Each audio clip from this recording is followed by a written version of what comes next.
Welcome to Moonlight Mysteries, a calm space for long, research-rich mysteries.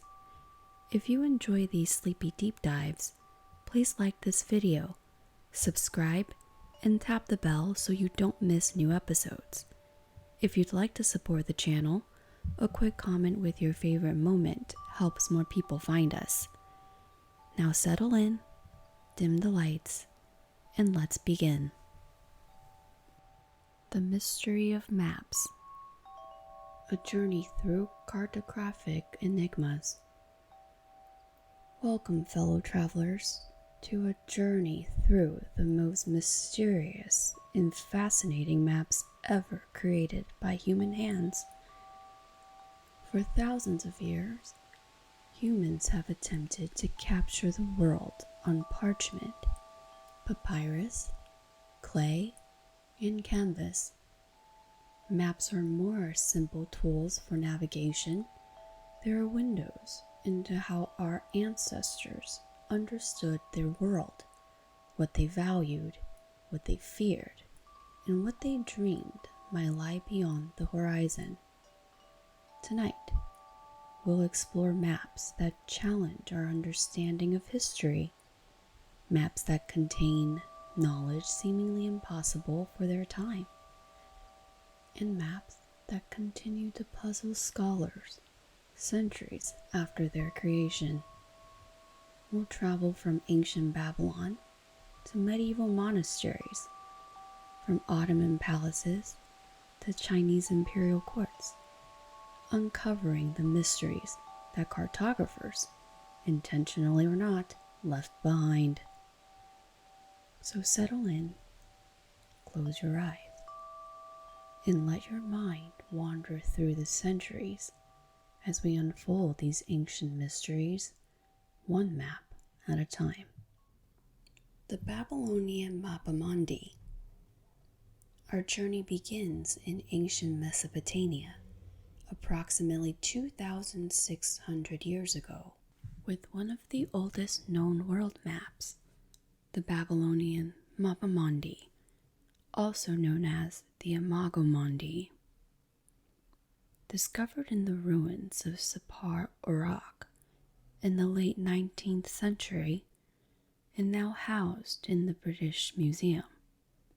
This small clay tablet measures only about 12 by 8 centimeters, yet it represents an entire worldview, a cosmos carved into clay that has survived millennia. The tablet itself is fragmentary. Pieces are missing, and some of the cuneiform text has been worn away by time. But what remains is extraordinary. The map depicts the world as a flat disk surrounded by water, which the Babylonians called the Bitter River, or Maratu. This wasn't just a geographic feature. The Bitter River represented the cosmic ocean that surrounded all of creation, the boundary between the ordered world and the realm of chaos beyond. At the center of this circular world lies Babylon itself, shown as a rectangle bisected by two parallel lines representing the Euphrates River flowing through the city. The placement of Babylon at the center wasn't mere civic pride, though certainly that played a role. In Babylonian cosmology, their great city was literally the axis mundi, the navel of the world, the point where heaven, earth, and underworld connected. The city's very name, Bab-Ili, meant gate of the gods. Around this central rectangle, the mapmaker arranged 7 small circles, each representing neighboring regions and kingdoms. We can identify some of these with reasonable confidence. Assyria appears to the north, Babylon's rival and sometimes overlord. Urartu, the mountainous kingdom in what is now Armenia, is marked. Dir, an Elmanite city that the Babylonians frequently warred against, has its place. Each circle is carefully positioned to reflect Babylonian understanding of their immediate world. But it's what lies beyond the bitter river that truly intrigues us and pulls into the realm of mystery. The tablet shows 8 triangular regions extending outward from the circular world, like points of the star, or like rays emanating from the sun. These are called Nagu in Akkadian, distant region, faraway land, beyond the known world. The cuneiform text accompanying these outer triangles describe them in fascinating and puzzling detail. One region is described as a place where the sun is not seen, a land of perpetual darkness. Could this be a garbled account of the Arctic, where during winter months the sun doesn't rise?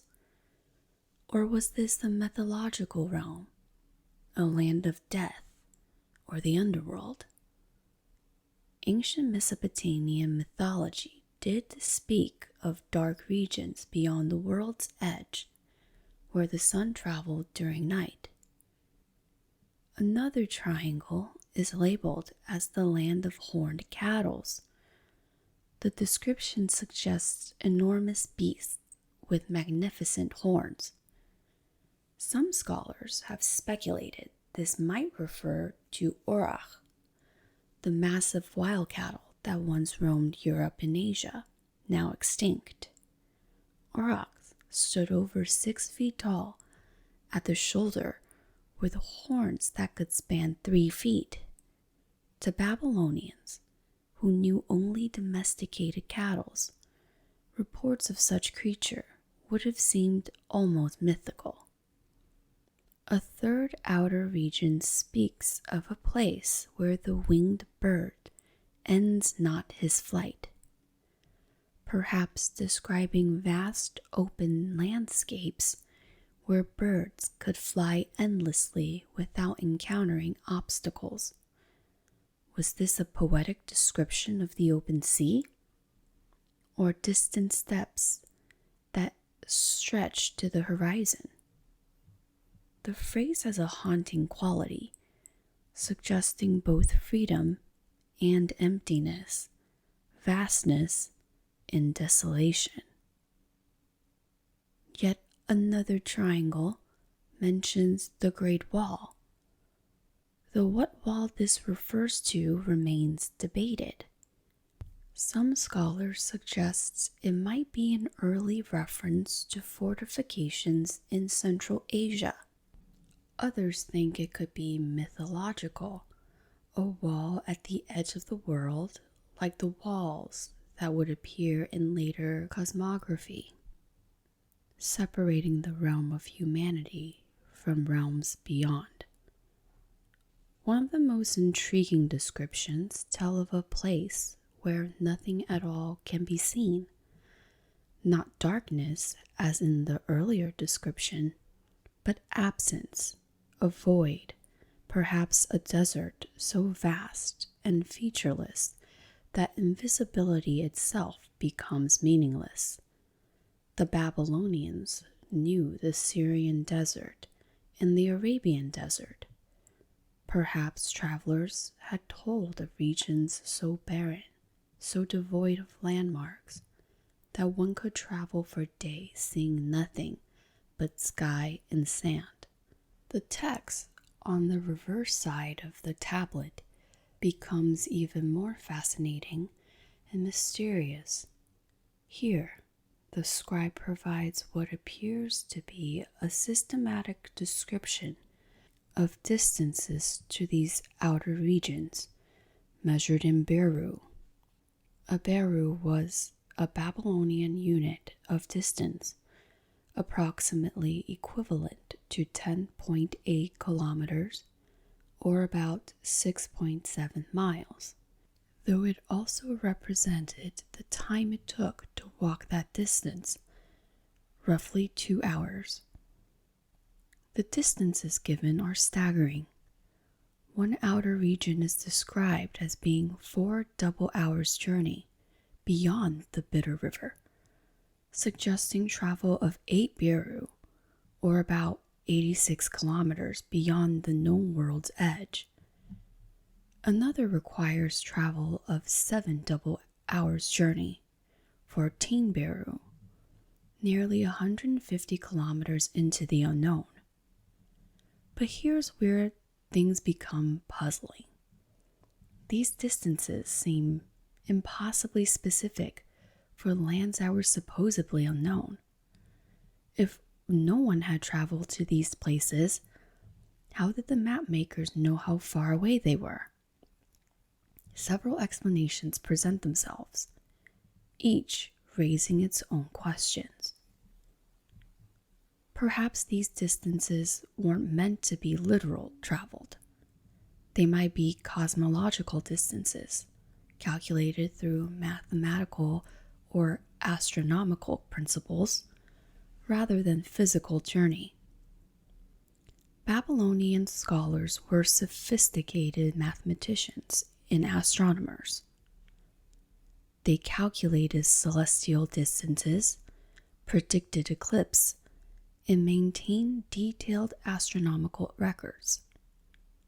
These outer regions might represent cosmological structures, spheres of the universe, rather than geographic destinations. Alternatively, these distances might have been derived from travelers' tales, reports that had been passed through multiple intermediaries, growing more distorted and exaggerated with each tailing. Trade routes in the ancient world were extensive. Goods traveled from China to the Mediterranean through countless intermediaries. Information traveled those same routes, getting transformed in the process. A Babylonian merchant might hear from a Syrian trader, who heard from a Persian caravan master, who heard from a Central Asian nomad about lands far to the east. By the time such information reached Babylon, it would be fragmentary and fantastic. There's also the possibility that some of these journeys had actually been attempted. We know that Babylonian kings sponsored military campaigns into distant regions. Nebuchadnezzar II, who ruled just decades before this tablet was likely created, campaigned as far as the Mediterranean coast. Earlier Assyrian kings had pushed into Anatolia, Media, and Elam. Could some of these outer regions represent the limits of such expeditions? The furthest points that Mesopotamian armies or explorers had reached before turning back? The text also describes what exists in these outer regions, and these descriptions are tantalizingly specific. One speaks of a place where gold is procured, perhaps a reference to gold sources in Central Asia or the Caucasus. Gold was immensely valuable in Babylon, used in temple decorations, royal regalia, and international trade. Knowledge of destined gold sources would have been economically and politically significant. Another passage mentions a place where the sun rises, which seems obvious until you consider the astronomical sophistication involved. The Babylonians knew that the sun's rising point shifted throughout the year.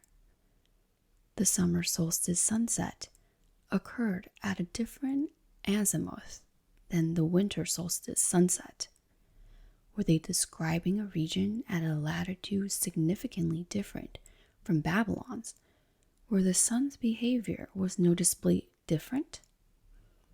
Or was this the cosmic sunrise, the place in mythology where the sun god Shamash began his daily journey across the sky?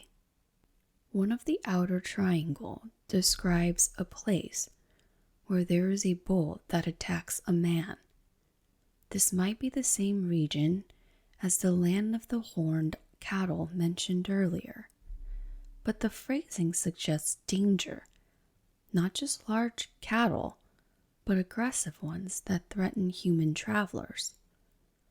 This could be based on actual encounters with wild aurochs, which were indeed dangerous animals. Ancient cave paintings show them being hunted, and classical authors later described them as fierce and untamable. Or it could be mythological, a guardian beast at the world's edge, like the dragons and griffins that would guard boundaries in later cartographic traditions. The Babylonian Mappa Mundi also reflects sophisticated astronomical and astrological knowledge. The Babylonians were among history's first systematic astronomers.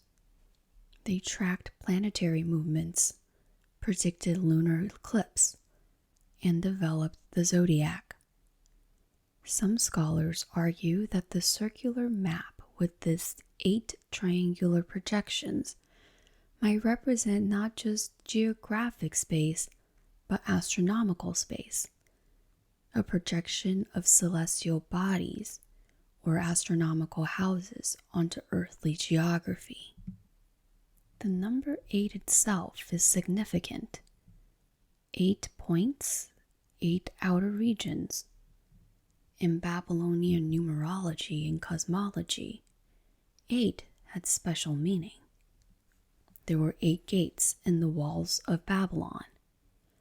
Some versions of Mesopotamian cosmology described 8 winds, or 8 directions, the 4 cardinal directions plus 4 intercardinal directions.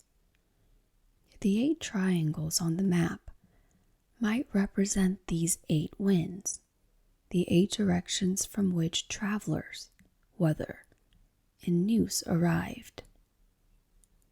What's particularly striking about the Babylonian Mappa Mundi is what it reveals about ancient cartographic purpose. This map clearly wasn't meant for navigation. It's far too small, too schematic, too focused on cosmological structure rather than practical geography. You couldn't use this map to travel from Babylon to Assyria.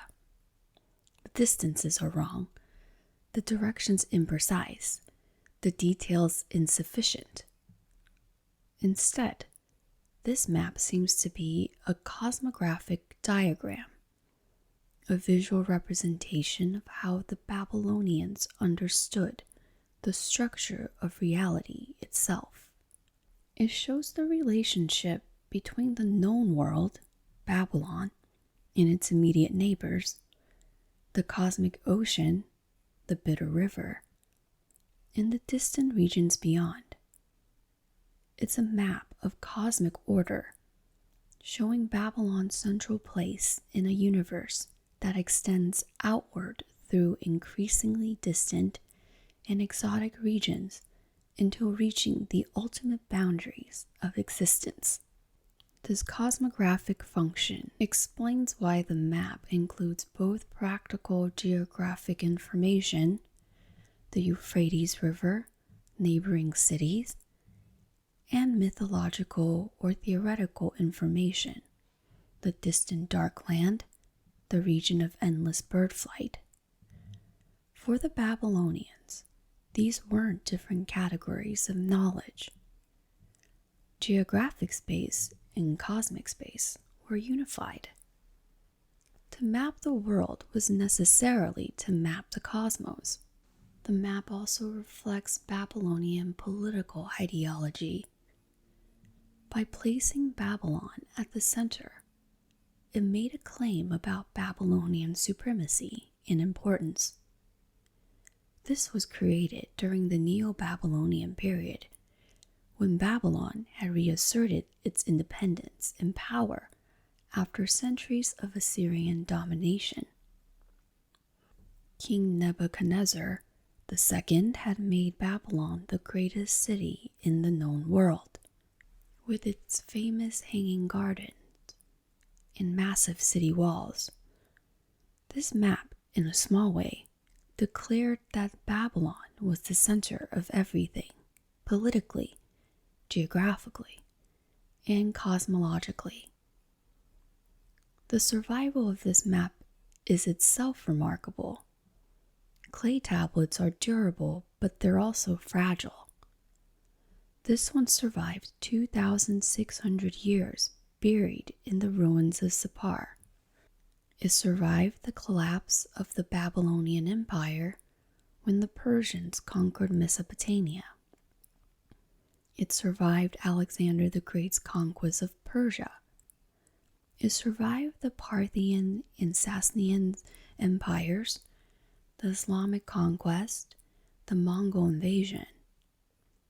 It lay buried while entire civilizations rose and fell, while cuneiform writing was forgotten, while Babylon itself became a legend. When archaeologists excavated Sippar in the 1880s and found this tablet among thousands of others, no one immediately recognized its significance. Only when cuneiform scholars translated it did they realize they were looking at a world map, one of the oldest ever discovered. Even then, its full meaning took decades to appreciate. Early scholars focused on whether it was accurate by modern standards, missing the point that it was never meant to be a navigational tool. Only gradually did historians come to understand it as a cosmographic document, revealing ancient Mesopotamian worldviews. Today, when you look at photographs of the Babylonian Mappa Mundi in the British Museum, you're seeing across an immense gulf of time. This small tablet, worn and fragmentary, represents how people understood their place in the universe 2,600 years ago. They saw themselves at the center of a circular world, surrounded by cosmic waters, with mysterious regions beyond inhabited by wonders and terrors. They had sophisticated knowledge of their immediate world. They knew cities, rivers, mountains, and neighbors. But beyond that known world, knowledge shaded into speculation, geography into mythology, observation into imagination. And isn't that still true today? We've mapped every square meter of Earth's surface with satellites. We've charted ocean depths and cataloged species. But our understanding still has edges where certainty fades into theory. We map dark matter we can't see, theorize about dimensions we can't perceive, imagine multiverses beyond our cosmic horizon. The Babylonian Mappa Mundi reminds us that maps have always been as much about what we don't know as what we do, about the boundaries of knowledge and the human impulse to imagine what lies beyond. The Forma Urbis Romae. Moving forward in time to the height of the Roman Empire, around 203 to 211 CE, we encounter another cartographic mystery, the Forma Urbis Romae, or the Severan Marble Plan. This was no ordinary map. It was a massive marble floor plan of ancient Rome, measuring approximately 18 meters wide by 13 meters tall. That's about 60 feet wide and 43 feet tall. To put that into perspective, it was roughly the size of a 3-story building's facade, mounted on a wall of the Temple of Peace in the Roman Forum. The map was carved into 150 marble slabs, each one carefully cut and polished, then inscribed with astonishing detail. It depicted every building, room, staircase, column, and even some fountains in the city of Rome at a scale of approximately 1 to 240. If it had survived intact, it would be our most detailed view of what ancient Rome actually looked like at its peak during the reign of Emperor Septimius Severus. Imagine standing before this enormous wall of white marble in the Temple of Peace, sunlight filtering through the temple's windows, illuminating the intricately carved plan of the greatest city in the ancient world. You could trace your finger along the marble and follow streets you walked every day. Find the apartment building where you lived. Locate the store where you bought your bread. See the bathhouse where you socialized. Identify the temple where you worshipped. But here's the tragedy and the mystery. Only about 10 to 15% of the Forma Urbis survives today. Over the centuries following Rome's decline, the marble slabs were systematically destroyed, repurposed, and lost. What remains are approximately 1,200 fragments, scattered and incomplete, like pieces of the world's most challenging and historically significant jigsaw puzzle. The destruction of the Forma Urbis tells its own story about Rome's fall and transformation. During the Middle Ages, Rome's population plummeted from over 1 million inhabitants to perhaps 30,000. The great city became a shadow of itself, with cattle grazing in the ancient forum and marble monuments being plundered for building material. Marble was particularly valuable. You could burn marble slabs in kilns to produce lime, which was essential for making mortar and plaster. This is what happened to countless ancient Roman structures. Priceless marble architect, sculptures, and inscriptions were simply thrown into lime kilns and reduced to powder. Many fragments of the Forma Urbis likely suffered this fate. Their detailed carvings of ancient Rome literally burned away to build medieval churches and houses. Other marble pieces were reused as building materials. Medieval and Renaissance builders in Rome would take ancient marble slabs and incorporate them into new construction, sometimes face down so the carvings couldn't be seen. Some fragments of the Forma Urbis have been discovered built into church walls, their carved surfaces hidden for centuries. In the 16th century, fragments were found being used as paving stones, with people literally walking over detailed plans of ancient buildings. The first fragment of the Forma Urbis were rediscovered in 1562 when workers renovating buildings near the site of the ancient Temple of Peace found marble pieces with strange carved patterns. At first, no one understood what these fragments represented. The carving style was unusual, a bird's-eye view floor plan rather than an elevation or perspective drawing. It took scholars decades to realize these were pieces of a giant ancient map of Rome. More fragments surface sporadically over the following centuries. During the 18th and 19th centuries, as archaeological interest in ancient Rome intensified, systematic searches uncovered additional pieces.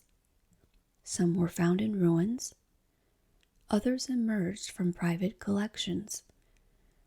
Renaissance nobles had apparently kept interesting carved marble pieces as curiosities without understanding their significance. A few fragments were discovered in completely unexpected places, having been carried far from Rome and incorporated into buildings in other Italian cities. The fragments that survive show extraordinary detail. Individual columns in temple colonnades are marked. The interior layouts of wealthy homes reveal private rooms, courtyards, and gardens. Public buildings like bathhouses show the complex systems of hot rooms, cold rooms, and pools. Even staircases are indicated, showing how people moved between different levels of buildings. Scholars have spent over a century trying to reconstruct the Forma Urbis, matching fragments to each other and to the known layout of ancient Rome. This is incredibly difficult work. The marbled pieces are irregular. They broke along random cracks, not along neat edges. The scale is large enough that even substantial fragments might show only a small portion of a single building. And with 85 to 90% of the map missing, there are vast gaps where we can only guess what might have appeared. Modern technology has aided the reconstruction effort. In the 1990s and early 2000s, Stanford University's Digital Forma Urbis Romae project created high-resolution 3D scans of all surviving fragments. These digital models allow researchers to attempt virtual reconstructions, testing whether fragments might fit together without risking damage to the ancient marble. Computer algorithms search for matching edges, compatible scales, and architectural features that might align. Yet, even with advanced technology, placing fragments remains challenging. Sometimes a fragment's position is obvious. It shows a distinctive building that we know where it stood in ancient Rome. The Colosseum, for example, is instantly recognizable. Fragments showing its distinctive elliptical shape and arcade structure can be confidently placed. Similarly, the Circus Maximus, Rome's great chariot racing stadium, has a unique elongated oval shape that makes fragments depicting it identifiable. But most fragments aren't so clear. They might show part of an apartment building, a section of street, a corner of an unknown structure. Apartment blocks in ancient Rome were numerous and architecturally similar. Without distinctive features or surviving labels, determining where such a fragment belongs is nearly impossible. It could fit dozens of potential locations across the ancient city. What makes this especially frustrating is that we know the Forma Urbis originally contained labels. Some surviving fragments preserved carved text identifying streets, buildings, or neighborhoods. But these labeled pieces are rare, and most text that must have existed on the map is now lost with the missing fragments. The fragments do reveal aspects of Roman life that we wouldn't otherwise know. For instance, the map shows that even in the heart of ancient Rome, there were open areas, gardens, small parks, undeveloped lots. We also see the density of construction, buildings pressed close together, separated by narrow streets. The insulae, the multi-story apartment buildings where most Romans lived, were tightly packed with shops on the ground floor and residential spaces above. Some fragments show features that don't appear in any surviving ancient text. There are buildings we can see on the map but can't identify. What were they? Who built them? What happened within their walls? The Forma Urbis tantalize us with evidence of structures that have left no other trace in history. No inscriptions mention them. No literary source describes them. No ruins survive. They exist only as carved outlines on marble fragments. One particularly interesting aspect is what the map chose to show and how. Public buildings receive elaborate detail. The plan carefully distinguishes between open colonnades and closed walls, shows the placements of columns, and indicates architectural features. But private homes, even large wealthy ones, are shown more schematically. We can see room layouts, but fewer architectural details. This might reflect access to information. Whoever created the map had detailed architectural plans for public buildings. These would have been kept in official archives, but private homes? Their owners might have been unwilling to share complete architectural plans. Or perhaps the mapmakers simply prioritized public spaces, considering them more important for the map's purpose. And that brings us to one of the deepest mysteries. Why was the Forma Urbis created at all? The map wasn't a practical navigational tool. You couldn't carry it around. It weighed many tons. You couldn't consult it to find your way. It was mounted high on a wall in a specific temple. The level of detail far exceeds what would be necessary for administrative purposes. Why would you need to show every column and every colonnade if you were just trying to track property boundaries or plan infrastructure? Several theories have been proposed. One is that the Forma Urbis was a display of imperial power and administrative capability. Emperor Septimius Severus, who ruled when the map was created, had just emerged victorious from a brutal civil war. He needed to demonstrate his control over the Roman state and his capacity to maintain the empire. What better way than to show that his administration had mapped every building in the capital city down to the smallest detail? The message would be very clear. We know everything, every building, every room, every column is documented and controlled. The imperial administration's reach extends into every corner of the city. Its surveillance as propaganda, demonstrating total knowledge as a form of power. Another theory suggests a legal or administrative function. Rome had complex property laws and frequent disputes over boundaries, right-of-way, and ownership. A comprehensive map could serve as an official record, settling disputes by reference to an authoritative plan. If two neighbors disagreed about where their property line ran, they could theoretically appeal to the Forma Urbis. However, this theory has problems. The map shows no property boundaries, no ownership information, no legal designations. It's purely architectural, showing buildings' physical forms without any legal or administrative annotations. This makes it less useful for resolving property disputes than you might expect. A third possibility is that the Forma Urbis served a ritual or ceremonial function.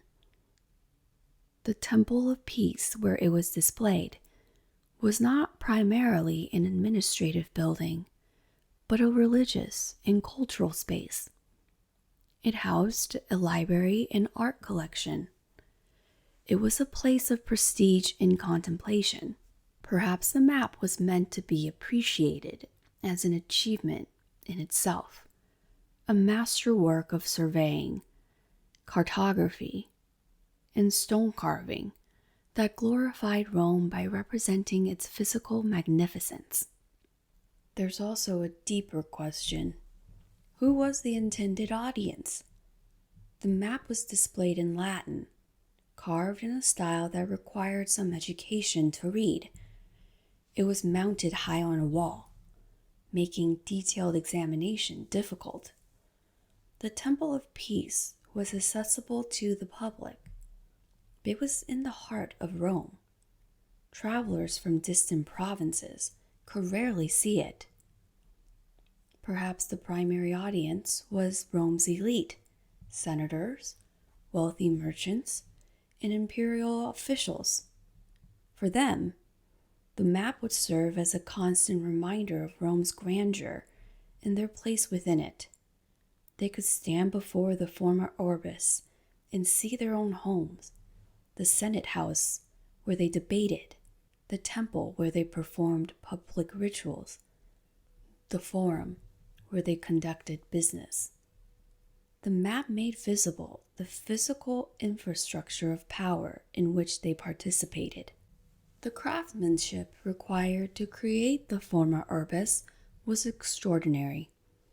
Surveying ancient Rome to the necessary level of detail would have required teams of skilled professionals, spending months or years measuring buildings, streets, and spaces. The measurements then had to be converted to the map scale, layouts drawn, and the entire design coordinated across 150 separate marble slabs. Then came the carving. Each slab had to be carefully inscribed by master stone carvers who could work at the tiny scale necessary to show architectural details. The lines had to be precise. A small error could make building align incorrectly. The depth of carving had to be consistent so the entire map would be legible.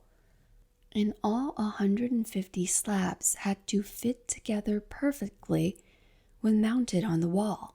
We don't know who these surveyors and carvers were. Unlike some ancient monuments that had named their architects or builders, the Forma Urbis is anonymous.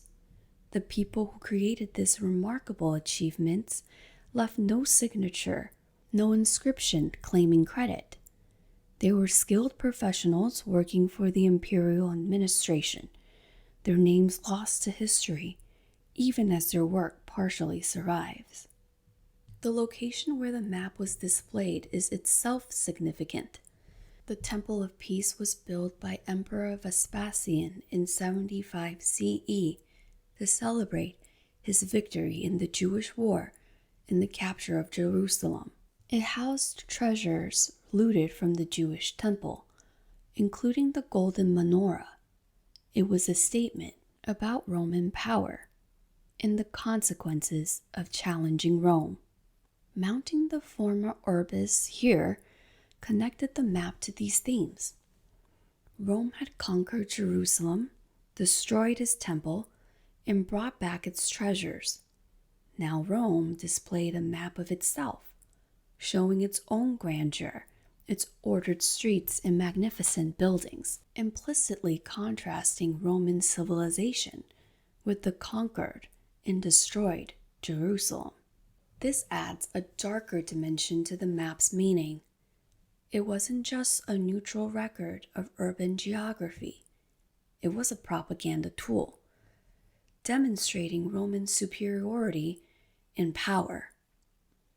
Every building shown on the map represented Roman achievement: temples to Roman gods, forum for Roman commerce and government, baths for Roman leisure, apartments housing Roman citizens.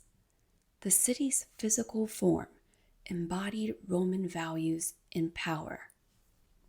Today, scholars continue discovering new things about the surviving fragments.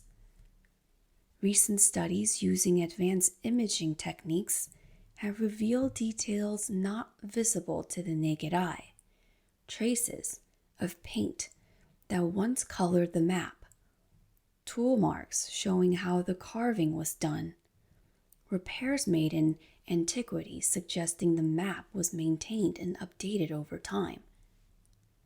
Some fragments show evidence of modifications, where buildings were erased and recarved, suggesting the map was updated as Rome's urban landscape changed.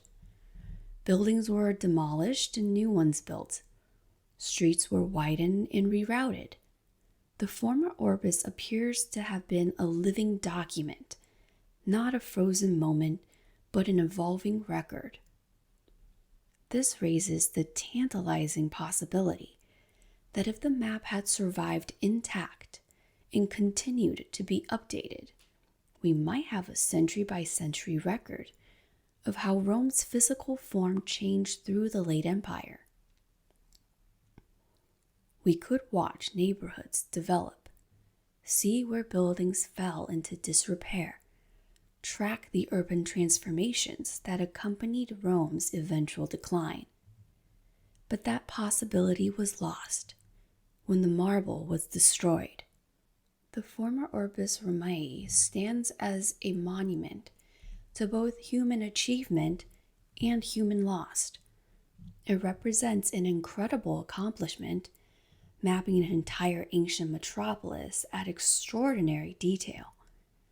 But its fragmented state reminds us how fragile cultural heritage is, how easily knowledge can be lost. Fragments that survive are windows into a vanished world, showing us the physical reality of ancient Rome in ways that text cannot. But those fragments also remind us of everything that's gone. The 85% of the map that was destroyed, burned for lime, or built into walls, carrying with it detailed knowledge of a city that ruled the ancient world. The Hereford Mappa Mundi. As we move into the medieval period, we encounter a completely different approach to map making.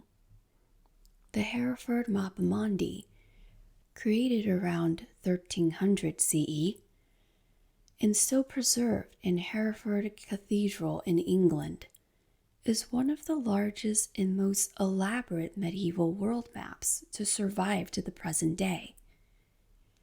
Drawn on a single sheet of vellum, calfskin, measuring 158 by 133 centimeters, it contains over 1,100 inscriptions and illustrations. To the modern eyes, the Hereford Mappa Mundi looks bizarre. It's oriented with east at the top, not north. Jerusalem sits at the center of the world. The geography is wildly distorted. Britain is a small blob in the lower left corner, while mythological and biblical locations receive prominent placements. If you try to use this map to navigate anywhere, you would be hopelessly lost. But that's because the Hereford Mappa Mundi was never meant to be a navigational tool. It's a theological encyclopedia, a visual compendium of medieval knowledge, belief, and imagination. The map is designed to be read like a book, starting at the bottom and moving upward, taking the viewers on a spiritual journey from the physical world to the divine. At the very top of the map, above the edge of the known world, sits Christ in judgment, presiding over the final day. Angels summon the dead to resurrection. This is the ultimate destination, the true purpose of the map, to remind viewers that all earthly geography is ultimately oriented towards spiritual salvation. But as you move down into the map itself, things become strange and wonderful. The Hereford Mappa Mundi is populated not just with cities and rivers, but with monsters, marvels, and miracles. Let's take a closer look at what you might encounter on this extraordinary medieval vision of the world. In the far reaches of Africa and Asia, the map shows the, quote, monstrous races, being that medieval Europeans believed inhabited the edge of the world. These weren't random inventions. They came from respected classical sources, particularly Pliny the Elder's Natural History, written in the 1st century CE, and Solinus's Collectanea from the 3rd century. Medieval scholars treated these ancient Roman texts as authoritative sources of natural knowledge. The map depicts the Cyapods, people with single enormous leg and foot. The illustration shows one of these beings lying on his back, using his giant foot as a parasol to shade himself from the intense sun of distant lands. This image captured medieval imagination because it represented adaptations to extreme environments in ways that seemed logical within their framework of natural philosophy. Near the Cyapods, you'll find the Blemiers, headless people with faces embedded in their chests. Their eyes sit where you expect nipples, their mouths in the center of their torsos. Medieval writers debated whether such beings could have rational souls. After all, where would the soul reside without a head? Some theologians argue that God's creation was so diverse and wonderful that even headless people might be part of his plans. The cynocephali, or dog-headed people, appear in several locations on the map. These beings had human bodies but canine heads. The question of whether they were human or animal troubled medieval thinkers deeply. St. Augustine himself had written about the cynocephali in the City of God, questioning whether they descended from Adam. If they did, they had souls and could potentially be saved through Christian baptism. If they didn't, they were merely animals. The map doesn't resolve this question. It simply presents them as part of the world's diversity. The Panodi appear with ears so enormous they drape down to their feet. According to accounts, these people use their ears as blankets at night and as shield in battle. The name literally means all ear in Greek. Some medieval scholars suggested these reports might be exaggerated accounts of people who stretch their earlobes, a practice known from various cultures. There are troglodytes, cave dwellers who supposedly moved so swiftly they could outrun horses. The Ethiophagi, or fish eaters, who lived entirely on seafood, were said to swim like fish themselves.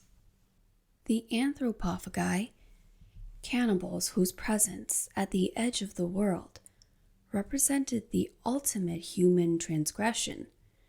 Consuming other humans placed these people at the boundary between human and bestial. The map treats biblical events as literal geographic facts.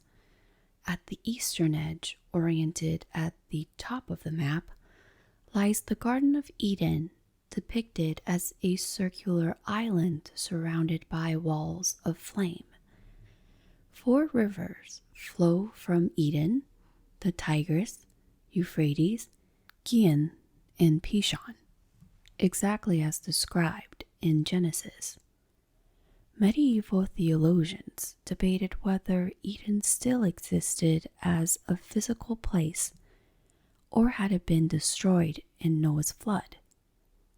The Hereford Map suggests it remained, inaccessible to mortals, but still present in physical geography. Noah's Ark appears on Mount Ararat, shown as a rectangular box. The Latin word arca means both ark and box. An inscription notes that many people had climbed Ararat seeking the ark's remains. This wasn't mere legend. Actual travelers reported visiting Ararat and claimed to have seen ancient timbers, which they believed were remains of Noah's vessel. The Tower of Babel is depicted as a classical medieval castle with multiple towers. The map includes an inscription explaining how humanity's attempt to build a tower reaching heaven resulted in the confusion of language. This story was crucial to medieval understanding of linguistic diversity.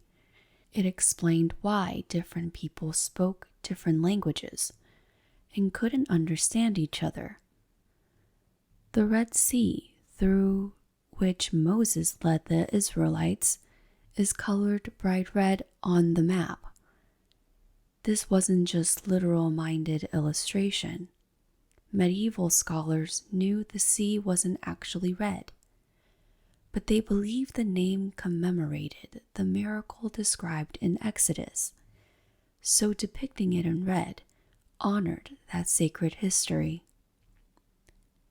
Sodom and Gomorrah appeared as destroyed cities near the Dead Sea, which the map labels as Lake Asphaltite. Inscriptions describe how these cities were consumed by divine fire because of their wickedness. The Dead Sea itself is noted for its unusual properties. Nothing could sink in its waters, and no fish could live there. These observations were accurate, based on travelers' reports. Mount Sinai is marked prominently, with a note about Moses receiving the 10 Commandments. The inscriptions guide viewers through salvation history, connecting geographic locations to the narrative arc of the Bible from creation through Christ's redemption. The map also catalogs wonders of the ancient world, blending pagan antiquity with Christian geography.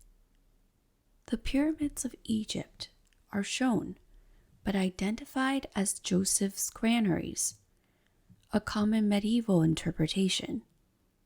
The logic was compelling. The Bible said Joseph stored grain during 7 years of plenty. The pyramids were obviously ancient storage structures. Therefore, they must be Joseph's granaries. This interpretation persisted into the Renaissance, despite the pyramid's actual purpose as tombs being known to some scholars. The Labyrinth of Crete appears with an illustration and note about the Minotaur, the half-man, half-bull monster slain by Theseus. Medieval thinkers saw this Greek myth as a moral allegory about conquering bestial nature through courage and virtue. They didn't necessarily believe the Minotaur literally existed, but they believed the labyrinth was real and the story contained important moral truths. The Lighthouse of Alexandria, one of the 7 wonders of the ancient world, is depicted even though it had collapsed in an earthquake centuries before the map was made. Its inclusion shows how the map preserves classical knowledge alongside contemporary geography. The wonder wasn't whether the lighthouse still stood, but that human ingenuity had once created such a marvel. The Colossus of Rhodes is illustrated as a giant human figure, though accounts of its actual appearance varied wildly in medieval sources. Some said it straddled the harbor entrance, forcing ships to sail between its legs. Others placed it on a hill overlooking the port. The map's version reflects these confused but fascinating traditions. Beyond the monstrous races, the map teems with exotic animals, some real and some legendary. In Africa, you'll find elephants, their long trunks carefully depicted. Medieval Europeans knew elephants primarily from classical texts and occasional specimens brought by traders. They recognized elephants as real but exotic creatures. Near the elephants appear crocodiles, which medieval bestiaries described in elaborate detail, often confusing them with other reptiles. The Hereford Map shows them in the Nile River, where they were correctly located based on ancient sources. But then things get stranger. The map shows the manticore, a creature with a human face, lion's body, and scorpion's tail. Pliny had described manticores, claiming they lived in India and could shoot poisonous spines from their tails. Medieval scholars accepted this because Pliny was authoritative, even though no one in medieval Europe had ever seen such a creature. Basilisks appeared in desert regions, serpents so venomous their gaze could kill. According to legend, the basilisk was born from a chicken's egg hatched by a snake or toad. Its venom was so potent it killed vegetation as the creatures passed. Only the weasel could kill a basilisk, and only by sacrificing itself. Again, this came from Pliny and other classical authorities. Dragons are scattered across the map, particularly in remote regions. Medieval people genuinely believed in dragons, treating them as rare but real creatures. After all, if you've never seen a crocodile or a large python, descriptions of dragon wouldn't seem implausible. Travelers' tales of enormous serpents in Asia or Africa could easily be interpreted as dragon sightings. The phoenix appears near Egypt or Arabia, the legendary bird that dies in flames and is reborn from its own ashes.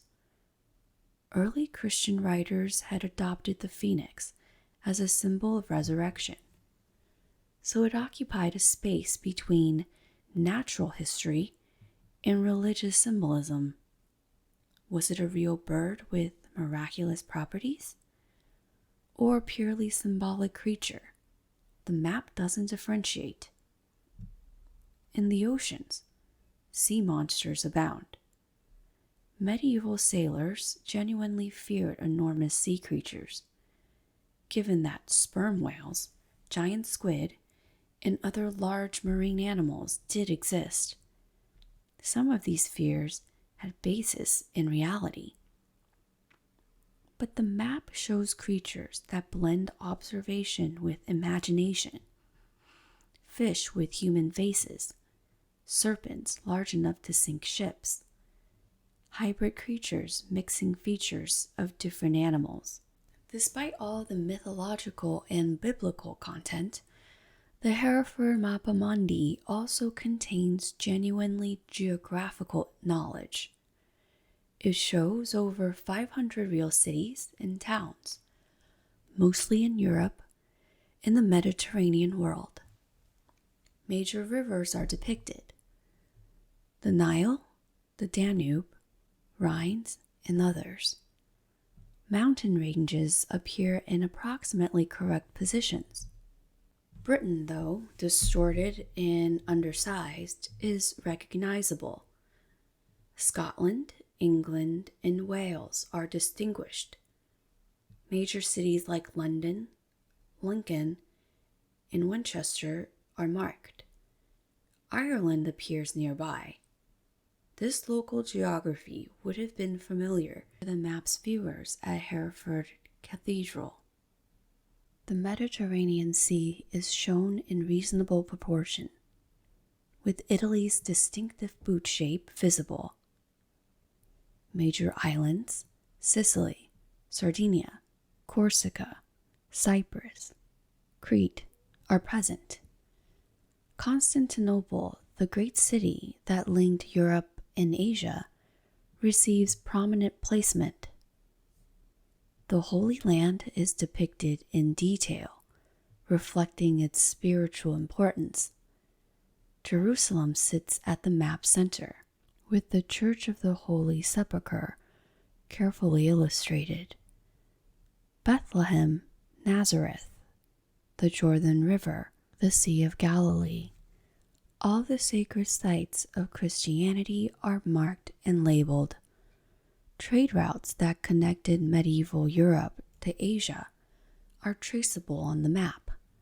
The Silk Road cities of Central Asia appear, reflecting knowledge gained through merchants, missionaries, and travelers like Marco Polo, who had journeyed to China in the late 13th century, around the time this map was created. At the bottom of the map, an inscription provides tantalizing but incomplete information about its creation. The text reads, "Let all who have this history, or shall hear, or read, or see it, pray to Jesus in his divinity to have pity on Richard of Howdingham or Lafford, who has made and laid out this which is here given to honor God." Richard of Howdingham. Howdingham is an old name for Holdingham in Lincolnshire, is often identified with Richard de Bello, who was connected to Lincoln Cathedral before becoming a canon at Hereford. But we don't know if Richard was the actual artist who drew the map or the patron who commissioned it. Medieval attributions often honor patrons rather than the craftsmen. The artistic skill required to create this map was extraordinary.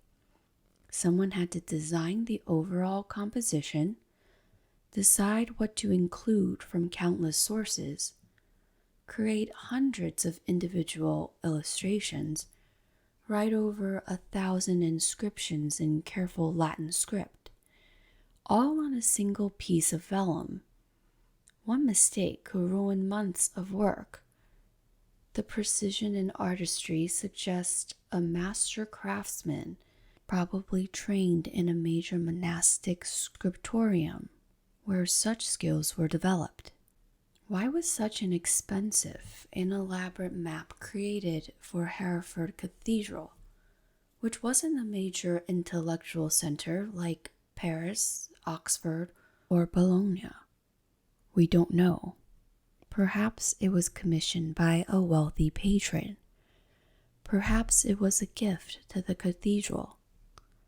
Perhaps Richard de Bello had personal connections to Hereford that led him to place his masterwork there.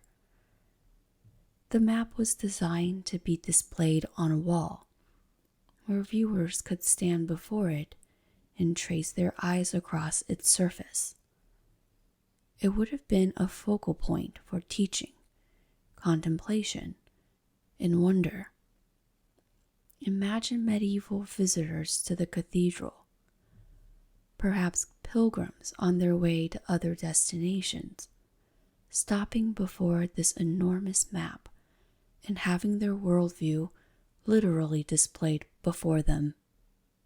The Hereford Mappa Mundi challenges us to understand a fundamentally different way of knowing the world. Medieval scholars didn't distinguish between different types of knowledge the way we do. Scientific observation, historical account, biblical revelation, classical authority, and traveler's tale all contributed to understanding reality.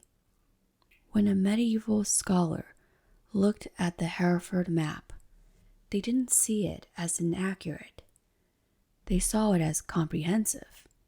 It showed not just where places were, but what they meant, both physically and spiritually. The distorted geography wasn't a failure of measurement, but a deliberate choice to represent spiritual rather than purely spatial relationships. The placement of Jerusalem at the center wasn't geographic ignorance, but theological precision. In medieval Christian thought, Jerusalem was the spiritual center of the world, the site of Christ's crucifixion and resurrection, the pivot point of salvation history. Placing it at the map's physical center expressed this spiritual truth. The orientation with east at the top reflected both linguistic and theological reasoning. The word orientation itself comes from orient, east. To orient the map meant to place east at the top. This positioned paradise, the Garden of Eden, at the very top of the map, in the direction of sunrise, symbolizing divine light and the origin of humanity. The inclusion of monsters wasn't credulity, but an attempt to catalog God's diverse creation. Medieval's natural philosophy held that God's creative power was infinite. Why should all creatures conform to familiar patterns? Exotic lands might well produce exotic beings. The monstrous races represented the wonderful variety of divine creation, extending human forms in unexpected directions, while remaining within the broader category of God's creatures. The map also reveals medieval attitudes towards knowledge transmission. It synthesizes information from dozens of sources, classical texts like Pliny and Solinus, biblical narratives, early Christian writers like Isidore of Seville and Orosius, contemporary travelers' accounts, and oral traditions. Medieval scholarship was fundamentally about collecting, organizing, and transmitting inherited wisdom rather than discovering new knowledge through experimentation. Yet we shouldn't imagine medieval thinkers as uncritical. They debated interpretations, weighted conflicting sources, and tried to reconcile contradictions. The Hereford map represents one solution to the problem of synthesizing diverse knowledge traditions into a coherent vision of the world. Other medieval maps made different choices, emphasized different sources, or organized information differently. That this extraordinary map survived at all is remarkable. Through the Reformation, when many medieval religious artifacts or destroyed as superstitious, the Hereford Mappa Mundi remained. Through English Civil War, when Hereford Cathedral itself was damaged, the map endured. Through centuries of changing fashions, when medieval manuscripts were often discarded as valueless, it was preserved. By the 19th century, the map was recognized as a treasure. Scholars began studying it systematically, identifying sources, transcribing inscriptions, and analyzing its iconography. Each generation of scholars has found new details to examine, new questions to ask. In 1988, the cathedral announced plans to sell the map to pay for cathedral repairs. The asking price was over £3 million. Public outcry ensued. The map was part of Britain's national heritage and shouldn't leave the country. Eventually, a fundraising campaign saved the map for the nation.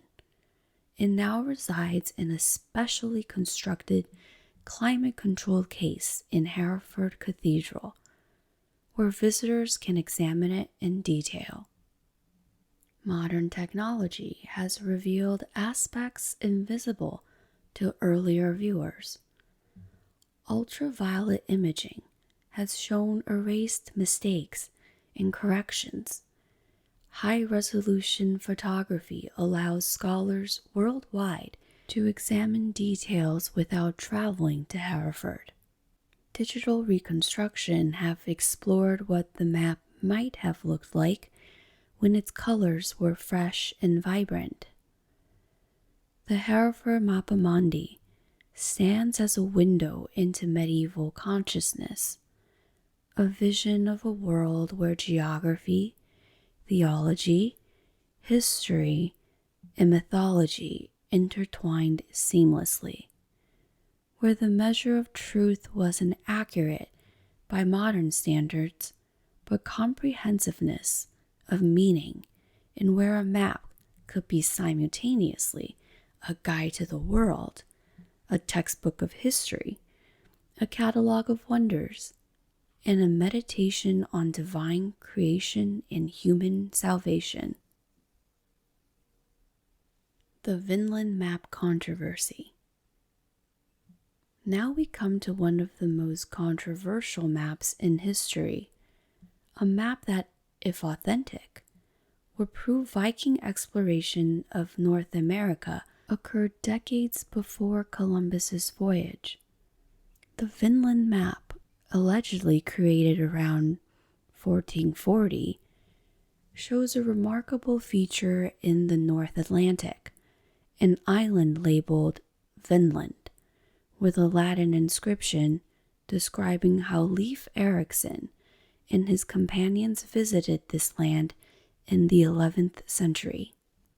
The map first surfaced in 1957, when a rare book dealer offered it for sale.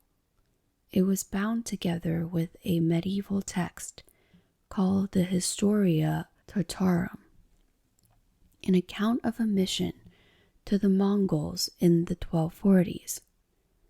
Yale University purchased the map for $1 million in 1965 and announced it as genuine, causing an international sensation.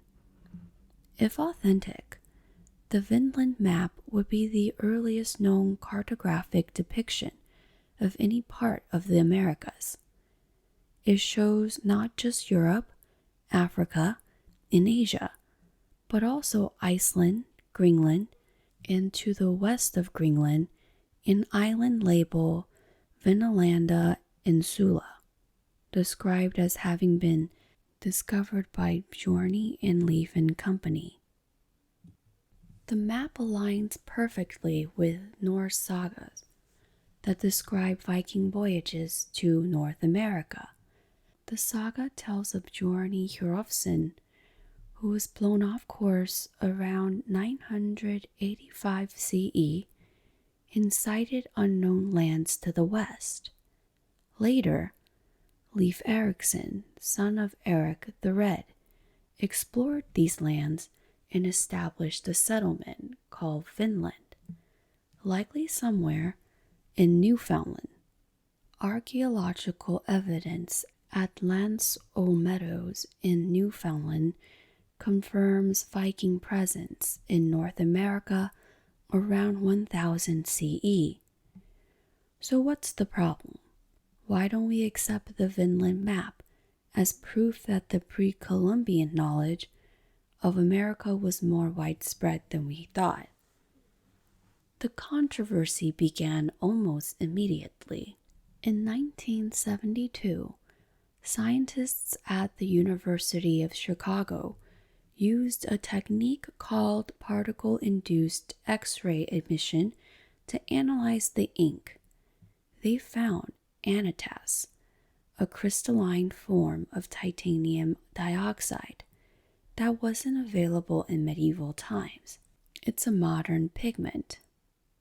This suggested the map was a 20th century forgery. But the story didn't end there. Defenders of the map pointed out that anatase can occur naturally and might have formed as the ink aged. They argued that the chemical analysis was inconclusive. In 1987, researchers at the University of California, Davis used radiocarbon dating on the vellum and found it dated to approximately 1434, plus or minus 11 years, right in the period when the map was supposedly created. However, old vellum doesn't prove an old map. Forgers are known to use authentic medieval parchment, scraping off old text or using blank pages from medieval books. The fact that the vellum is genuinely medieval doesn't necessarily mean the map drawn on it is medieval. The debate grew more complex. Cartographic experts analyzed the map's style and content. Some features seemed suspiciously modern. The depiction of Greenland as an island, for example, wasn't confirmed until early 20th century. Medieval and Renaissance maps typically showed Greenland connected to Europe or Asia, or as part of a larger polar landmass. How could a 15th century map maker know Greenland was an island? Defenders countered that Norse sailors who established settlements in Greenland and circumnavigated it would have known it was an island. This knowledge could have been passed down and eventually incorporated into this map, even if it didn't appear in other surviving cartographic sources. The inscriptions on the map have also been scrutinized. The Latin seems suspiciously modern in some of its constructions.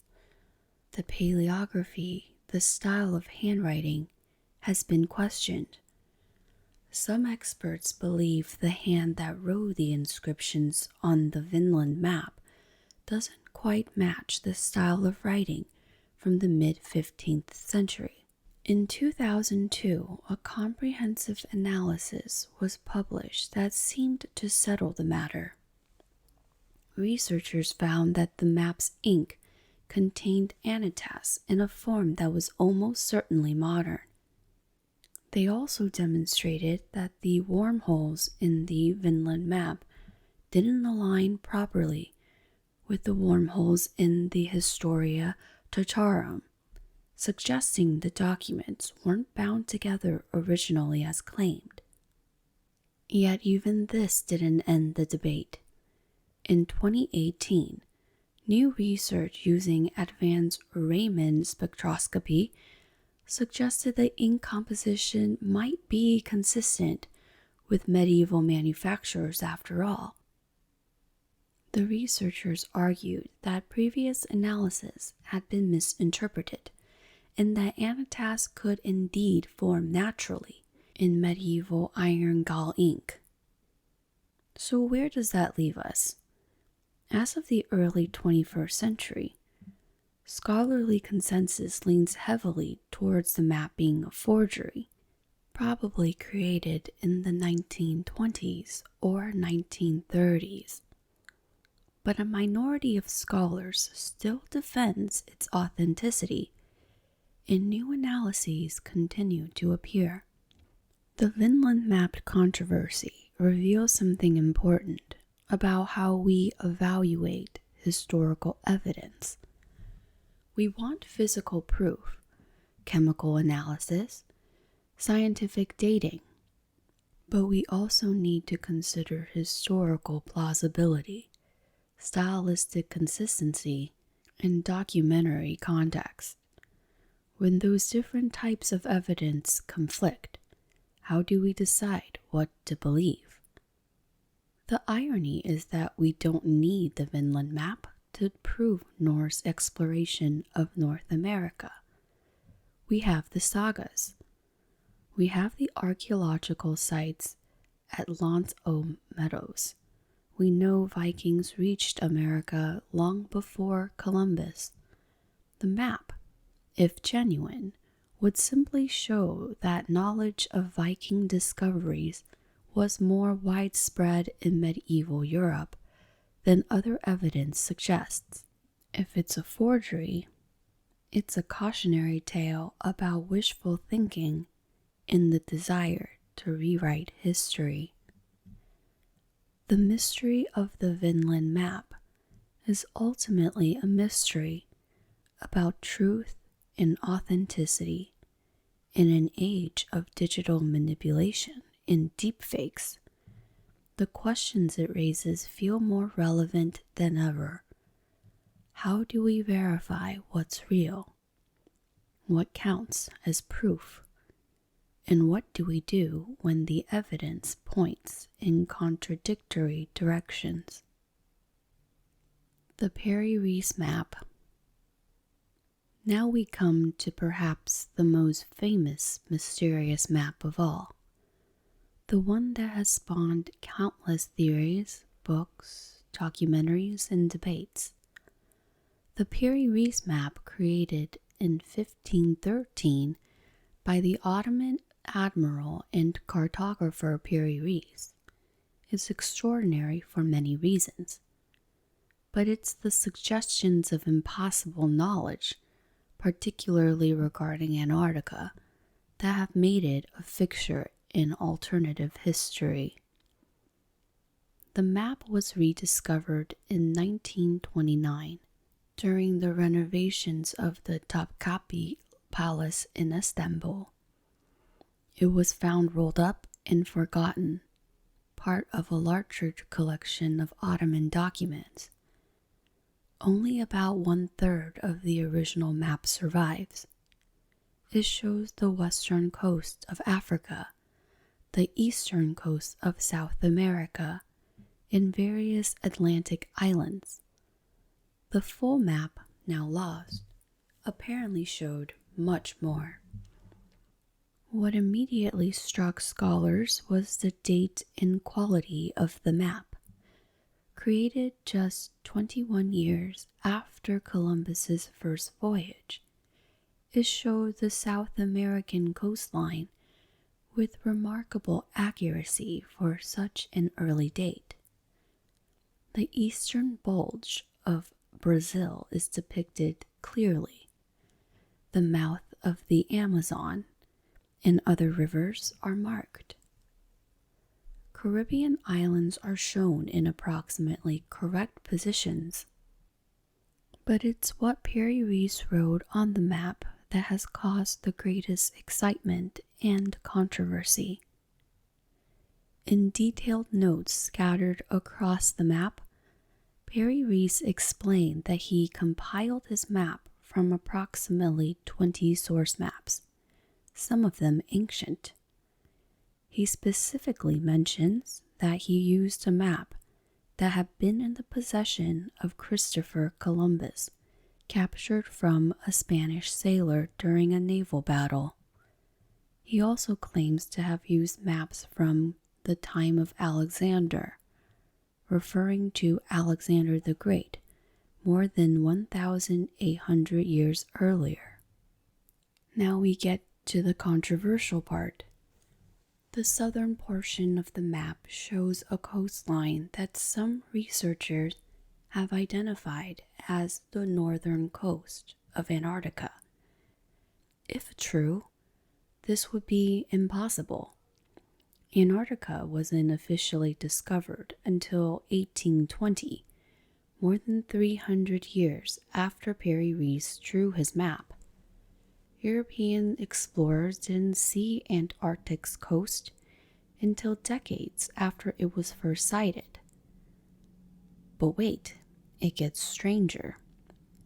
Some researchers, most notably Charles Hapgood, in his 1966 book, Maps of the Ancient Sea Kings, argued that the coastline on the Piri Reis map doesn't just show Antarctica, but shows it as it would appear without its ice sheet.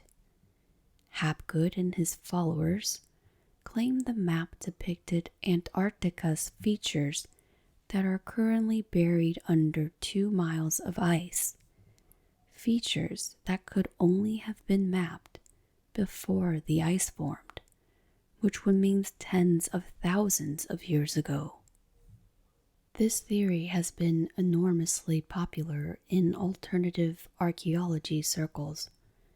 It suggests that there was an advanced ancient civilization, predating known history, that had the technology to explore and map the entire world, including Antarctica. These maps supposedly passed down through various ancient cultures: Phoenicians, Egyptians, Greeks, eventually reaching medieval Islamic cartographers, and from there to Piri Reis. It's a thrilling theory. It's almost certainly wrong. Let's examine why. First, mainstream historians and geographers don't believe the southern coastline on the Piri Reis map shows Antarctica at all. When you examine the map carefully, considering the conventions of 16th century cartography and the sources Piri Reis mentions using, that coastline most likely represents the southern portion of South America, extended and distorted. Early maps of South America were notoriously unreliable about the continent's southern extent. Mapmakers in the early 16th century didn't know how far south South America went. The Strait of Magellan wasn't discovered until 1520, 7 years after Piri Reis created this map. So cartographers were essentially guessing about what lay at the southern end of the continent. Some extended the coastline eastward. Some showed it continuing indefinitely south. The Piri Reis map appears to show South America's coast curving around to the east, possibly representing exaggerated reports from explorers or simply filling in blank space with educated guess. Second, when you actually compare the Piri Reis map's southern coastline to the actual coast of Antarctica, the resemblance is poor. The scale is wrong, the orientation is wrong, the specific features don't match. The similarity is largely in the eye of the beholder, a case of seeing what you want to see, a phenomenon called pareidolia. Third, the ice-free Antarctica theory is based on a misunderstanding of geology. Antarctica has been covered by ice for approximately 34 million years. There's no period in human history when Antarctica was ice-free and mappable. The last time Antarctica has significant ice-free regions was in the Cretaceous period, when dinosaurs still walked the Earth. Could the features on the map show sub-ice topography? No. The subglacial features of Antarctica weren't mapped until the development of ice-penetrating radar and seismic surveys in the mid-20th century. No ancient civilization could have mapped features buried under miles of ice, and the suggested correspondence between the map and Antarctica's sub-ice geography doesn't hold up to scrutiny anyways. So if the Piri Reis map doesn't show Antarctica, what makes it interesting? Actually, quite a lot. The map is a remarkable document of early 16th century geographical knowledge and the transmission of cartographic information. It shows how rapidly information about the New World was spreading through Europe and Ottoman networks. It demonstrates the sophistication of Ottoman cartography, and it reveals the complex web of sources, borrowings, and adaptations that went into early world maps. Piri Reis wasn't just copying sources, he was evaluating them, comparing them, making judgments about which information was reliable. His annotations on the map show a critical questioning mind. When he describes Columbus's discoveries, he includes stories he's heard, but notes which ones he finds credible. He's practicing a form of historical and geographical criticism. The map also shows things that are genuinely puzzling. Some features seem remarkably accurate for the time. The depiction of South America's eastern bulge, for example, suggests Piri Reis had access to excellent Portuguese sources. The general configuration of South Atlantic is surprisingly good. How did information circulate so quickly and accurately in the early 16th century before the establishment of major cartographic institutions? There's also the question of Piri Reis's claimed ancient sources. Did he really have access to maps from the time of Alexander? This seems unlikely, but not impossible. Ancient geographical knowledge was preserved and transmitted through medieval Islamic scholarship. Muslim scholars had preserved and expanded upon Ptolemy's geography in other classical texts.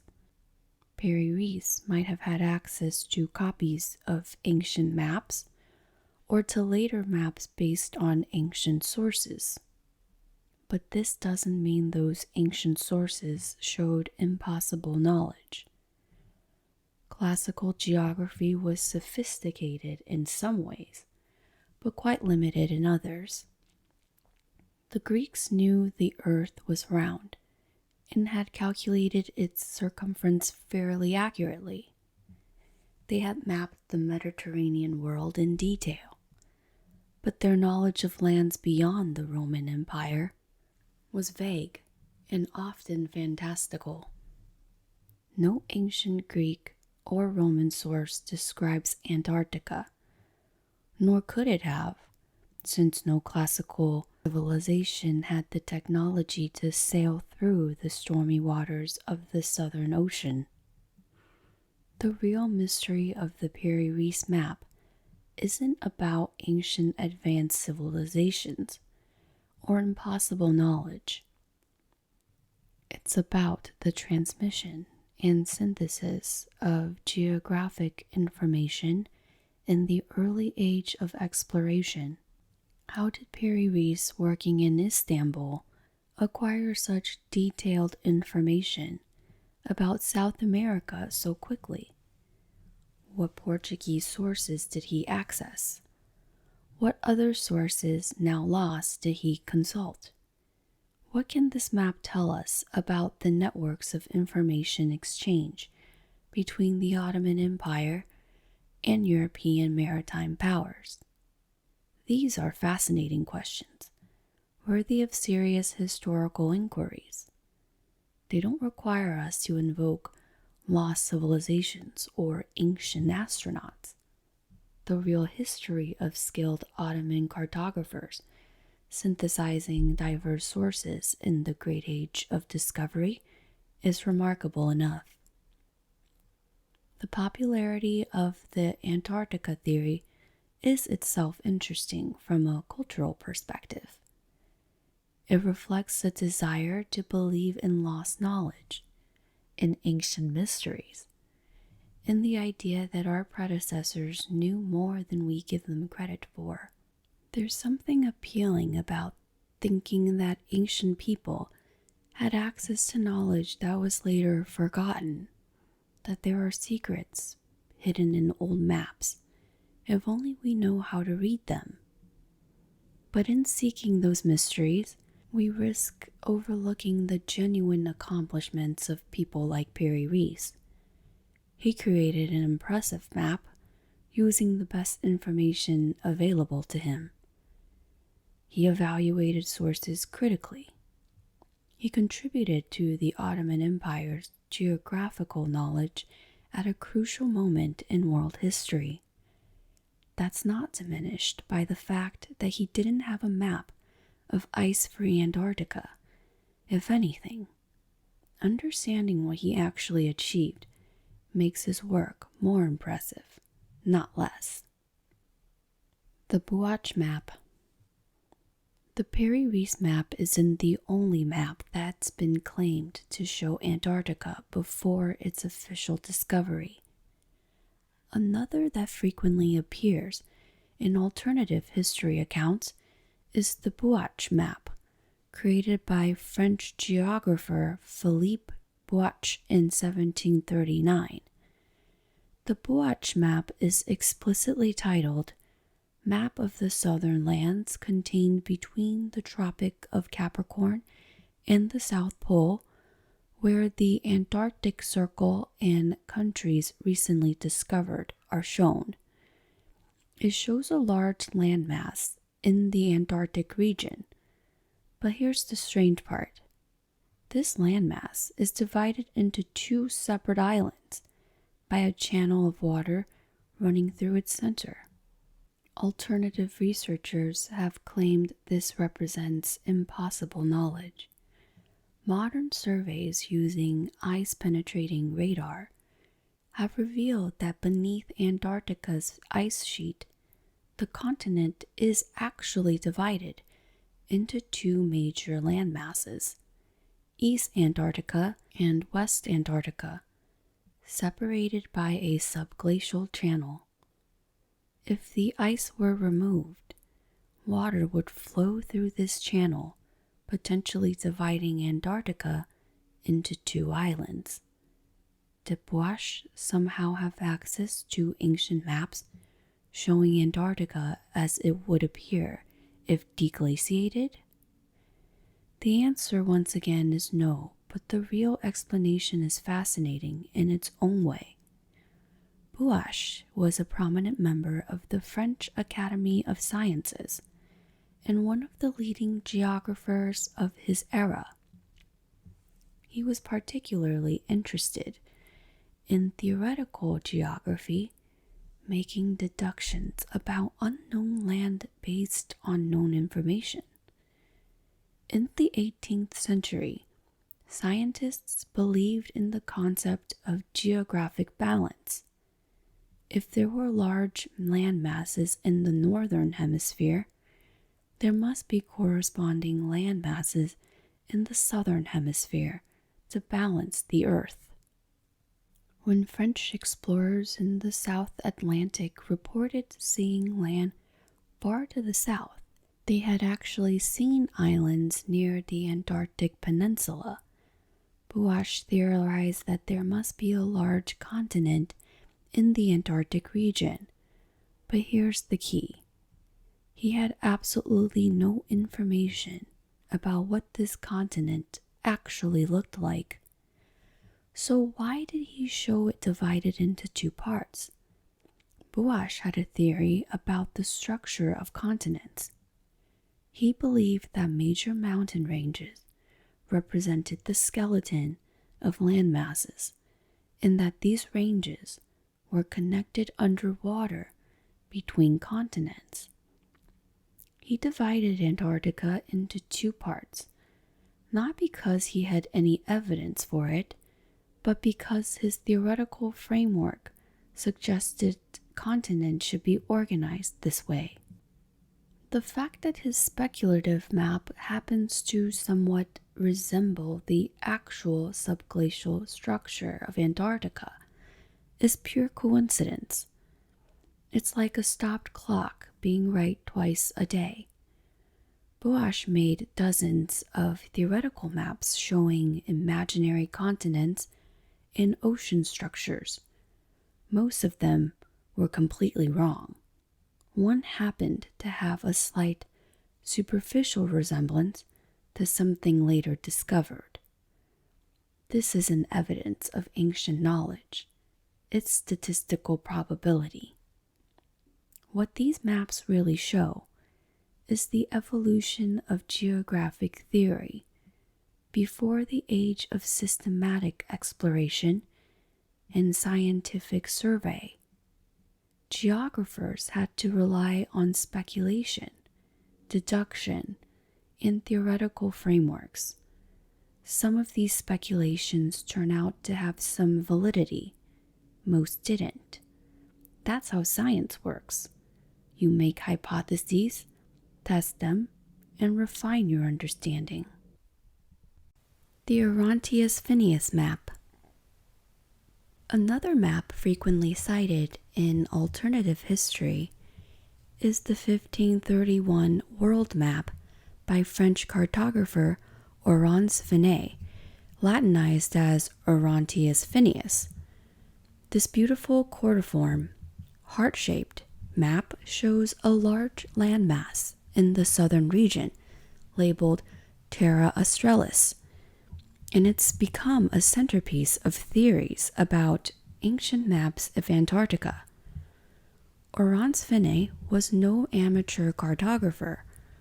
Born in 1494 in Briançon, France, he became one of the most distinguished mathematicians and cartographers of the Renaissance. He held the chair of mathematics at the prestigious Collège Royal in Paris, established by King Francis I. Finaeus wrote extensively on mathematics, astronomy, and cartography, publishing works on sundials, geometry, and astronomical instruments.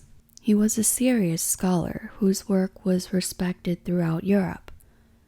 His 1531 world map represents the culmination of Renaissance cartographic knowledge. The cordiform projection was innovative and mathematically sophisticated. This projection allowed Finaeus to show the entire globe on a single plane while maintaining better proportional relationships between regions than some other projection methods available at the time. The heart shape wasn't merely decorative. It was a solution to the geometric problem of representing a sphere on a flat surface. The map is exquisitely beautiful. It's decorated with elaborate cartouches containing texts in Latin. Windheads, personification of winds as a cherubic face, blow from the margins. Ships sailed across the oceans. Sea monsters cavort in the waves. The land masses are carefully stippled to show terrain. the mountains indicated by small repeated symbols. Rivers wind through continents. It's a masterpiece of Renaissance art as much as cartography, but it's the southern continent that has made this map famous, or infamous, in alternative history circles. At the bottom of the heart-shaped world, Finaeus shows Terra Australis, the southern land. This landmass is enormous, extending around much of the southern portion of the map. It's depicted with considerable detail, coastlines with bays and inlets, internal features suggesting rivers or mountain ranges, and various inscriptions. Alternative researchers have claimed this map shows detailed knowledge of Antarctica's coastline, including features that supposedly match the actual continent. Some have gone further, arguing that the map shows Antarctica as it would appear if deglaciated, without its ice sheet, suggesting that Finaeus had access to ancient maps created before Antarctica froze over, which would mean tens of thousands of years ago. Charles Hapgood, in his influential book, Maps of the Ancient Sea King, published in 1966, devoted considerable attention to the Oronteus Finaeus Map. Hapgood argued that when you mathematically project Finaeus Terra Australis onto a modern globe and compare it to Antarctica, there are striking correspondences. Bays on the map allegedly align with actual Antarctic bays. Mountain ranges shown on Finaeus' continent supposedly match real Antarctic mountain ranges currently buried under ice. Hapgood's work inspired decades of speculation. If Finaeus really did have access to ancient maps showing ice-free Antarctica, this would revolutionize our understanding of human history. It would suggest an advanced civilization existed before the last ice age, capable of sophisticated maritime exploration and cartography. This civilization would have mapped Antarctica when it was accessible, and somehow these maps survived through catastrophes and millennia to reach Renaissance Europe. It's a compelling narrative, but it falls apart under scrutiny. First, we need to understand what Terra Australis actually was in Renaissance geographic theory. Terra Australis wasn't Antarctica. It was a hypothetical continent that had appeared on maps since ancient times, based on theoretical reasoning rather than exploration. The concept originated with Greek geographers, particularly Ptolemy in the 2nd century CE. Classical geographic theory held that the Earth needed to be balanced. The known land masses, Europe, Asia, and Africa, were all in the northern hemisphere. Surely there must be corresponding land masses in the southern hemisphere to balance the globe. Without southern continents, wouldn't the Earth be top-heavy? This wasn't just naive reasoning. It was based on observations and logical deductions. The Greeks knew the Earth was spherical. It had been established by philosophers and mathematicians centuries before Christ. They knew that spheres needed balance. They observed that most known land was the northern parts of the world. Therefore, they reasoned there must be large southern land masses that hadn't yet been discovered. Ptolemy's geography, which was rediscovered in Europe in the 15th century and became enormously influential, showed a large Terra Australis incognita, unknown southern land. This theoretical continent appeared on virtually every Renaissance world map, not because anyone had seen it, but because geographic theory said it should exist. When Portuguese explorers began sailing into the southern oceans in the late 15th and early 16th century, cartographers started trying to depict where this theoretical continent might actually be. Some maps showed it extending northward into the Indian Ocean. Others placed it far to the south. Finaeus' 1531 map represents this attempt to integrate theoretical geography with new and often contradictory reports from explorers. Now let's examine whether Finaeus' Terra Australis actually resembles Antarctica. The size is wrong. Finaeus' southern continent is vastly larger than Antarctica.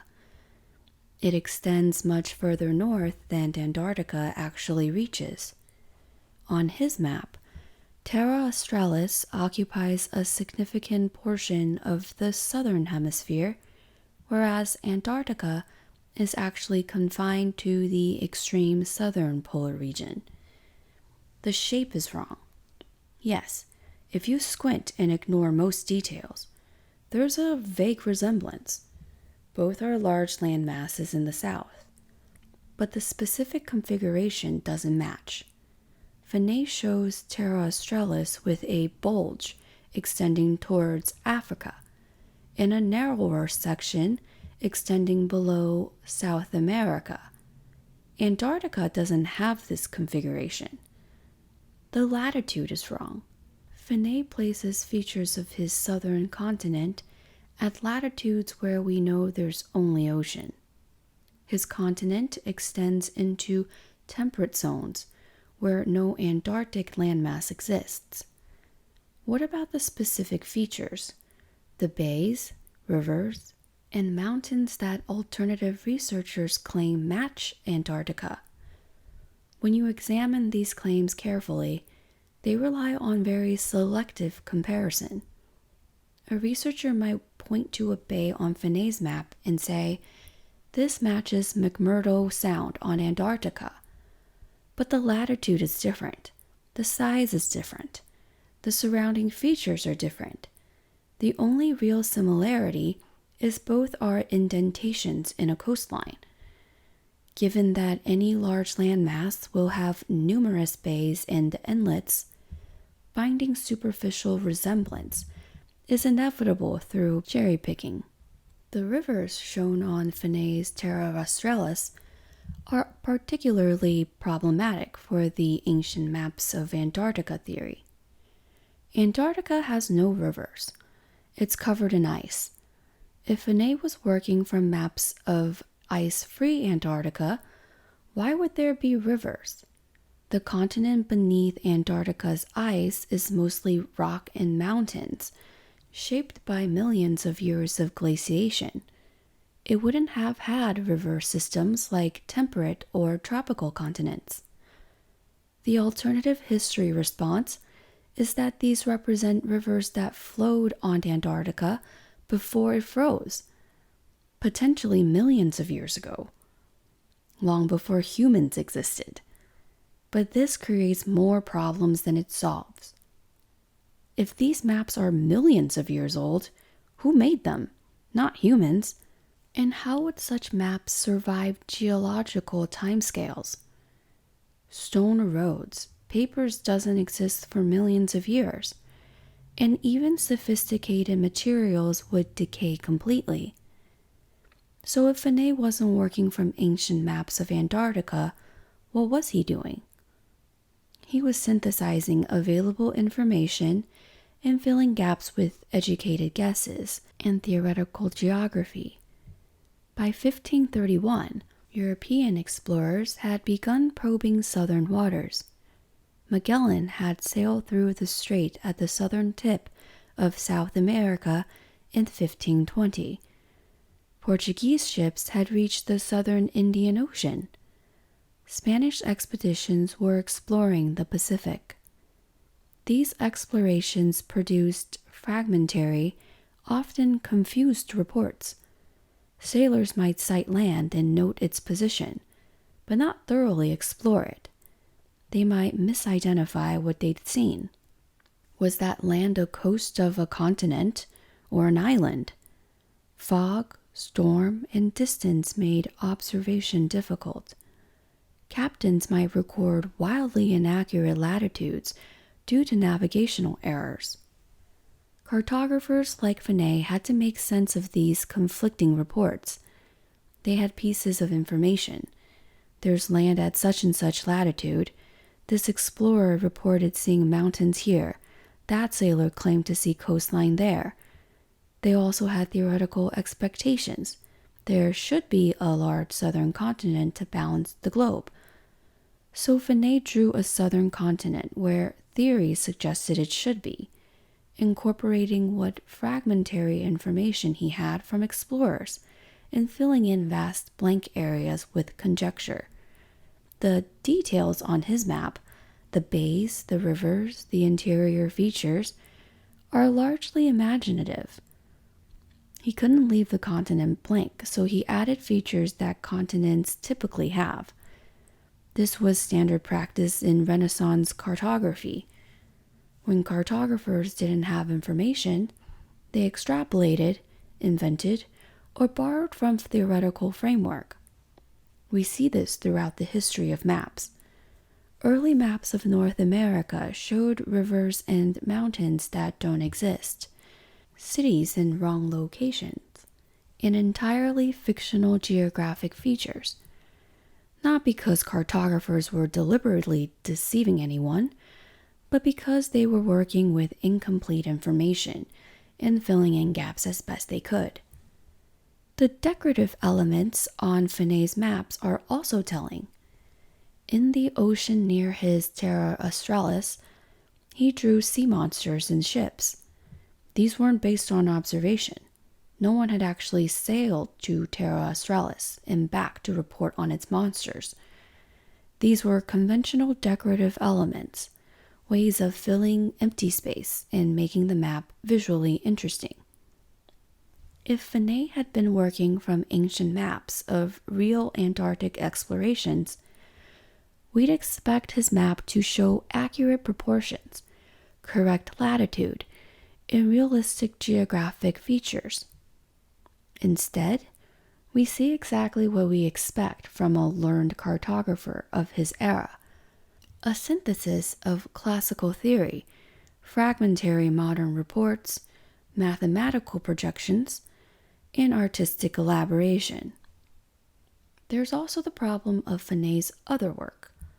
He produced multiple maps and globes throughout his career. If he had access to ancient maps showing ice-free Antarctica, we'd expect to see consistent Antarctic representation across his work. Instead, his depiction of the southern continent vary, suggesting he was updating his idea as new information became available, not working from a stable ancient source. Furthermore, other cartographers of Finae's era showed Terra Australis differently. If there were ancient maps of Antarctica circulating in Renaissance Europe, we'd expect some consistency among cartographers who accessed these sources. Instead, every mapmaker showed the hypothetical southern continent differently, in different sizes, shapes, and positions. This is exactly what we'd expect if everyone was guessing based on theory and fragmentary report, not what we'd expect if they were copying from ancient accurate maps. The legend of Terra Australis continued to influence cartography for centuries. Explorers searched for the Great Southern Continent. Captain Cook's voyage in the 1770s were partly motivated by finding Terra Australis. He sailed into southern waters, proving that the continent, if it existed, must be much further south than maps like Finae suggested. Antarctica was finally sighted in 1820, nearly 3 centuries after Finae's map. When explorers began actually mapping Antarctica in the 19th and 20th century, It bore little resemblance to Renaissance depictions of Terra Australis. It was smaller than expected, located entirely within the Antarctic Circle, and configured completely differently than theoretical geography had predicted. What makes the Oronteus Finaeus Map genuinely interesting isn't the false mystery of ancient Antarctic maps. It's what the map reveals about Renaissance cartography, mathematical projection, and the integration of classical learning with new discoveries, and the beautiful craftsmanship of the 16th century mapmaker. Finaeus' quarter-form projection was mathematically sophisticated, creating a heart-shaped map that maintained reasonable proportion relationships, required understanding spherical geometry and projection mathematics. The artistic execution, the careful stippling, the elegant lettering, the decorative elements, shows the high-skilled level of Renaissance cartographers. The map also documents a transitional moment in geographic knowledge. Finaeus was working at a time when the old classical worldview was being challenged by new discoveries. The Americas had been encountered, the Indian Ocean had been crossed, the Pacific was being explored, but vast area remained unknown. Cartographers had to balance inherited wisdom from Ptolemy and other classical authorities with new information from explorers and their own reasoning about what might exist even if it hadn't been seen. Finaeus' Terra Australis represents educated speculation, sophisticated, informed by the best available knowledge, but ultimately wrong. And that's okay. Science progresses through informed speculation, testing hypotheses, and refining understanding. Finaeus was doing his best with the information he had. That his southern continent doesn't match Antarctica isn't a failure. It's evidence of the normal process of knowledge development. The persistence of ancient maps of Antarctica theory, despite lack of supporting evidence, tell us something about human psychology. We're drawn to mysteries, to ideas that challenge conventional understanding. The possibility of hidden knowledge, ancient civilizations, and lost wisdom is emotionally satisfying in ways that the messier reality of gradual knowledge accumulation often isn't. But the real story of Renaissance scholars synthesizing classical learning with new discoveries, of mathematicians developing projection techniques, of artists creating beautiful representation of geographic knowledge. This real story is fascinating and impressive enough without needing to invoke ancient Antarctic explorers. Oronteus Finaeus Map stands as a masterpiece of its era, a document of how educated Europeans understood their world in 1531, and a reminder that maps are always products of their time, reflecting current knowledge, persistent uncertainties, and the eternal human drive to represent and understand our world. The Kangnido Map. Now we turn our attention eastward to one of the most impressive maps to come from East Asia, the Kangnido Map, created in Korea in 1402. Its full name is Hanogani Yaodai Gukdu Jidu, which translates roughly as Map of Integrated Lands in Regions of Historical Countries and Capital. It's often simply called the Kangnido Map. The Kangnido is significant for several reasons. First, it's one of the oldest surviving world maps from East Asia, giving us a window into how Korean and Chinese scholars understood global geography in the early 15th century. Second, it's remarkably large and detailed. The surviving copies measure about 160 by 170 centimeters, roughly 5.5 feet on each side. And third, it shows something unexpected for a map from medieval Korea. It's not just the map of East Asia, but a genuine world map showing Europe, Africa, and Middle East, as well as Asia. The map places China at the center, which makes sense given Chinese cartographic traditions and the cultural influence of China throughout East Asia. The Chinese worldview held that China was the Middle Kingdom, the center of civilization, with other lands arranged around it in degrees of decreasing civilization and importance. The Kangnido Map reflects this perspective, but it does so while incorporating remarkably extensive geographic knowledge. Korea is shown quite large and in considerable detail, which reflects both the map's Korean creation and a natural degree of national pride. The peninsula is depicted with its characteristic shape. Major cities are marked, and important geographic features are shown. This prominence of Korea on a map created by Korean cartographers for a Korean audience makes perfect sense.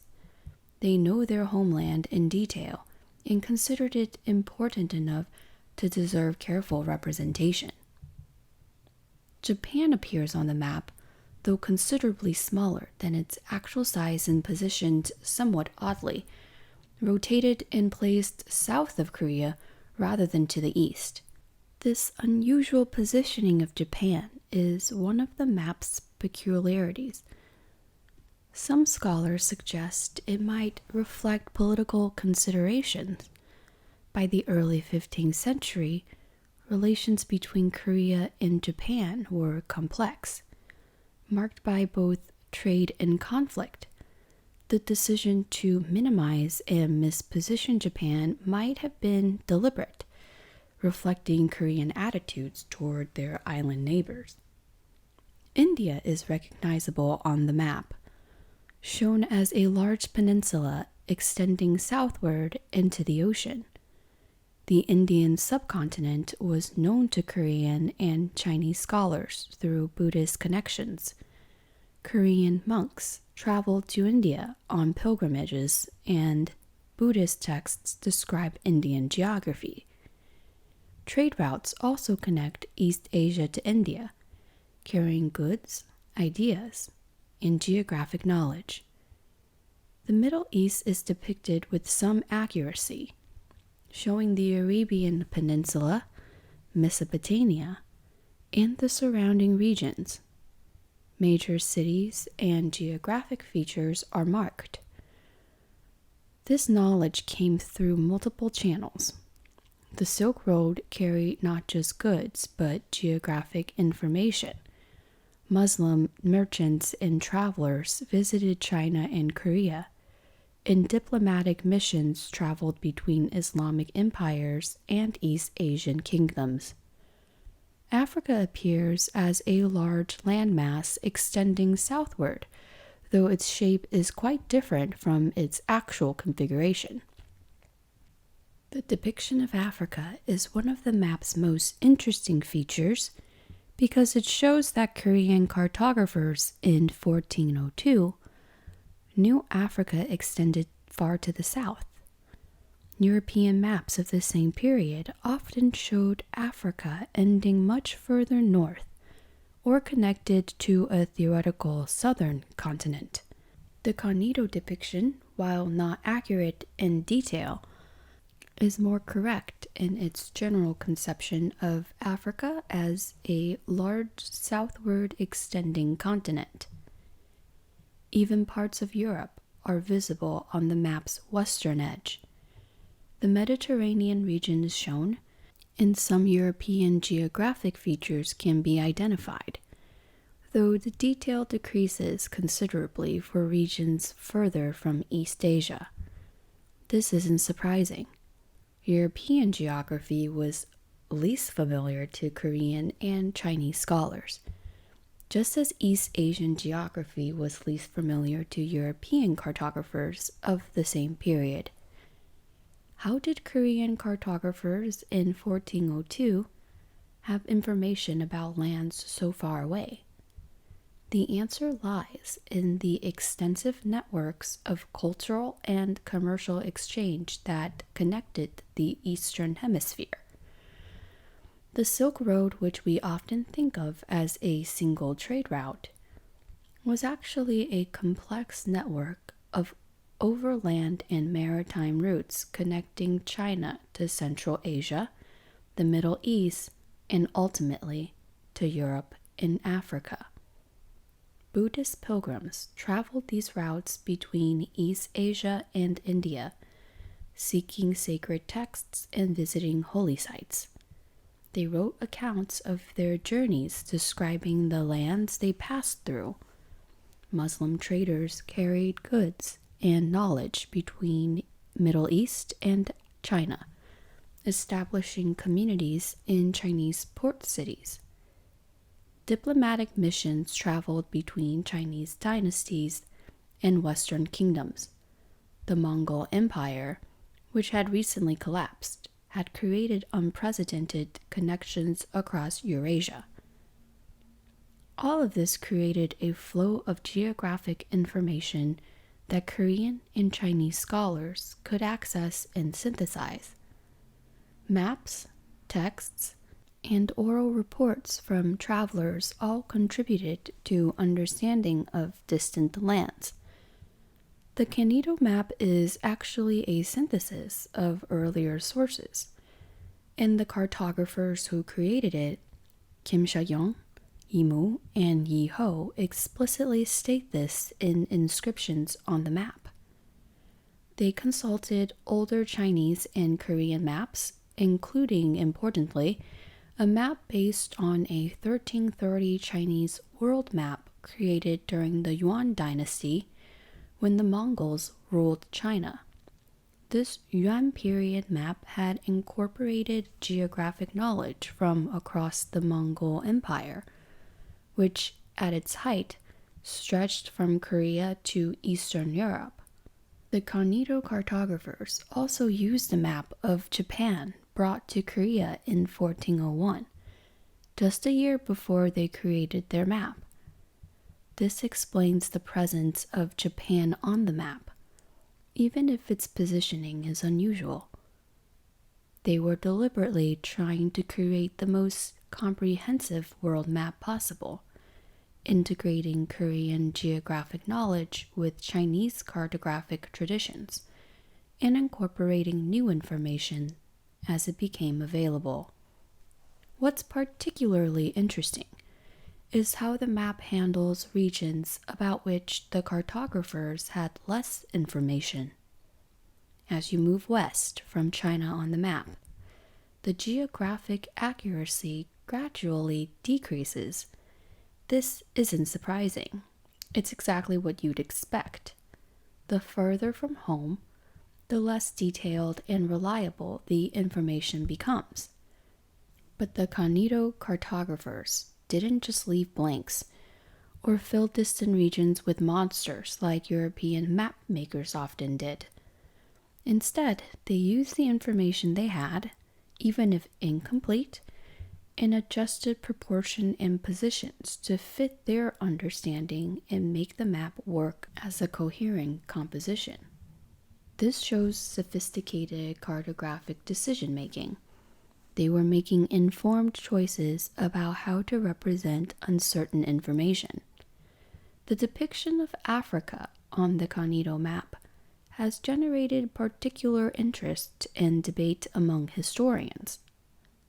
Africa appears quite large and extends far to the south, much further than on most European maps of the same period. Some scholars have suggested this shows surprisingly accurate knowledge of Africa's true size and extent, knowledge that European cartographers wouldn't widely incorporate for decades to come. However, it's more likely that the shape and size of Africa on the map result from the cartographer's attempt to reconcile conflicting information from various sources, combined with theoretical assumptions about the world's structure. Islamic geographers whose works would have been known through the Silk Road trade had more accurate knowledge of Africa than contemporary Europeans. This information filtered through Chinese and Korean interpretations might have contributed to the Kangnido's depiction. One genuine mystery of the Kangnido map concerns place names. The map includes hundreds of place names written in Chinese characters. Many are easily identifiable. Major Chinese cities like Beijing and Nanjing, Korean locations like Seoul and Pyongyang, Japanese islands and cities. But others are more mysterious, and scholars have spent years trying to identify them. Some labels seem to refer to places in Central Asia, cities along the Silk Road, kingdoms in the steppes. Others might refer to Middle Eastern or even African locations, but the identifications are uncertain. Were these based on actual geographic knowledge transmitted along trade routes? Or were they the cartographer's best guesses about where places mentioned in texts actually were located? The process of identifying these place names is like detective work. Scholars consult historical texts in Chinese, Korean, Arabic, and Persian, searching for mentions of places that might correspond to names on the map. They trace possible transmission routes for geographic information. If a place name appears in a 13th century Persian geography, could that text have reached China, been translated or summarized, and influenced the sources used by the Kangnido cartographers? Each identified location is like solving a small puzzle.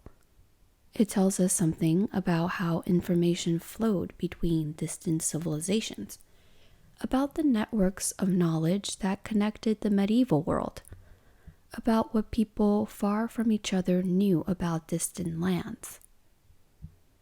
Another mystery involves the relationship between different surviving versions of the Kangnido.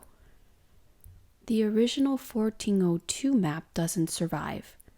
What we have are later copies, the most important being copies made in the 15th and 16th century. The Yokoku Kangnido, housed at Yokoku University in Kyoto, Japan, is one of the most complete and best preserved copies. The Hongoji Kangnido is another important version. These copies show variations. Some place names differ. Some geographic features are drawn slightly differently.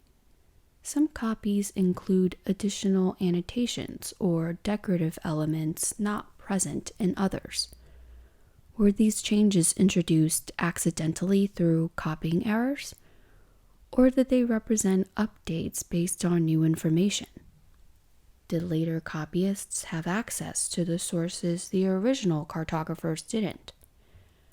Without the 1402 original, we can only speculate.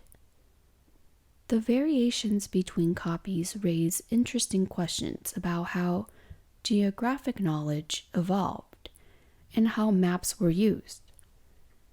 Maps in pre-modern East Asia weren't static documents. They were often copied and updated with new information added as it became available.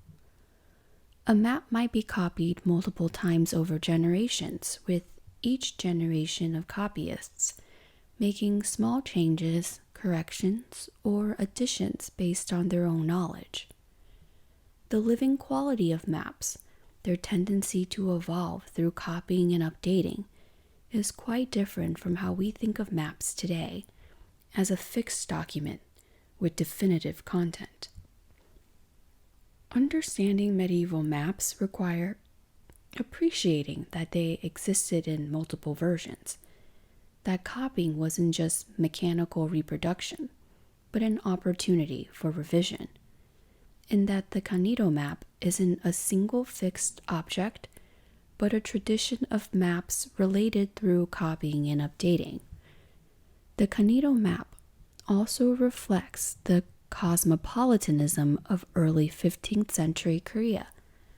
The Joseon dynasty, which had just been established in 1392, was consolidating its power and defining its place in East Asian international relations, creating a comprehensive world map that showed Korea's place in a wider world was part of this project.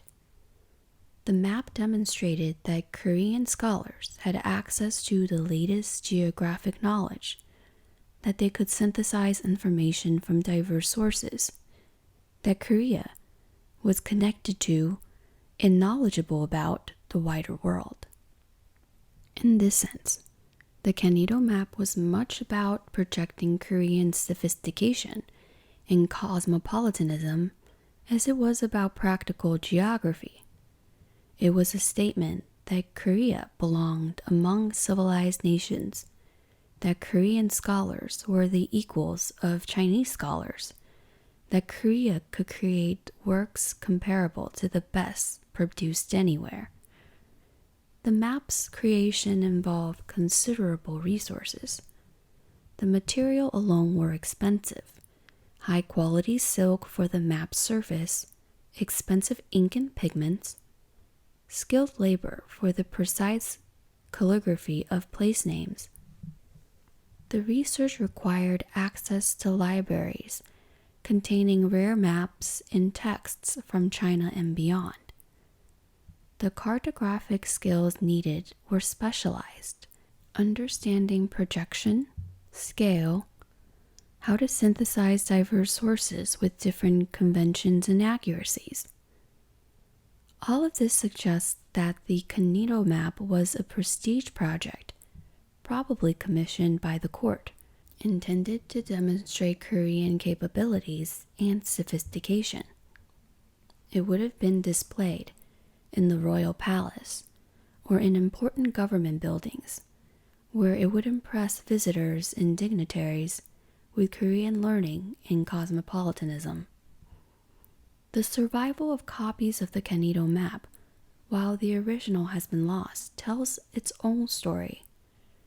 These maps were valued enough to be carefully copied and preserved through centuries. They served as models for later Korean and Japanese maps, influencing East Asian cartography for generations.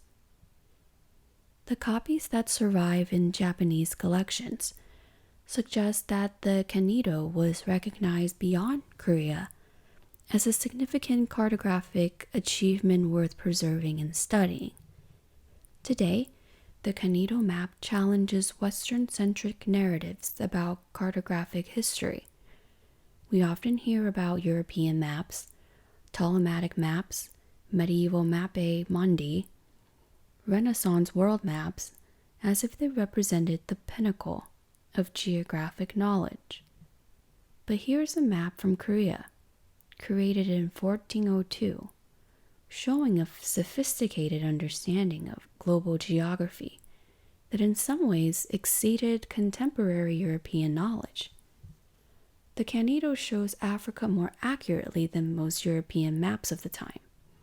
It synthesizes information from a wider geographic range: Chinese, Korean, Islamic, and Central Asian sources. It demonstrates mathematical sophistication in its projection and scale. It's beautifully executed with elegant calligraphy and carefully balanced composition. This isn't to say the Kangnido was better than European maps of the same period in any absolute sense. Different cartographic traditions had different strengths and served different purposes. But it reminds us that geographic knowledge wasn't the monopoly of any single culture.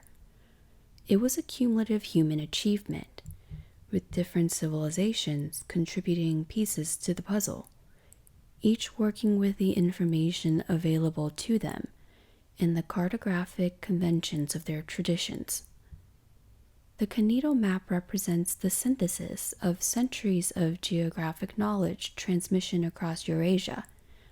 It shows what was possible when information could flow relatively freely across the networks that connected Asia, the Middle East, and parts of Europe and Africa.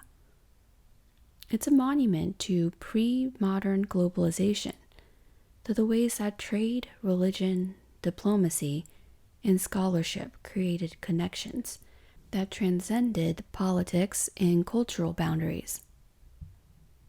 As we move forward from the Kangnido Map, we carry with us an appreciation for the global nature of cartographic knowledge.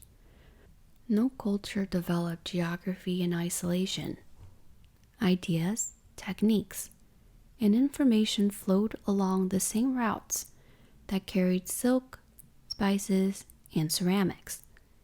The maps we've explored, from Babylon to Rome, to Hereford to Korea, all represent nodes in the global network of knowledge, each contributing to and drawing from the cumulative understanding of our world. The Waldseemüller Map. In 1507, a German cartographer named Martin Waldseemüller created a map that would forever change how we name our world. The Waldseemüller Map was the first to use the name America for the New World, naming it after the Italian explorer Amerigo Vespucci rather than Christopher Columbus. This single cartographic decision would have consequences that echoed to the present day, determining what we call two entire continents. Martin Waldseemüller was working in the small town of Saint-Dié-des-Vosges in the Duchy of Lorraine, now part of France. He was part of a scholarly circle called Gymnasium Voisingenais, a group of humanist scholars dedicated to geography, cosmography, and the new discoveries coming from across the Atlantic. This wasn't a major cartographic center like Venice or Nuremberg.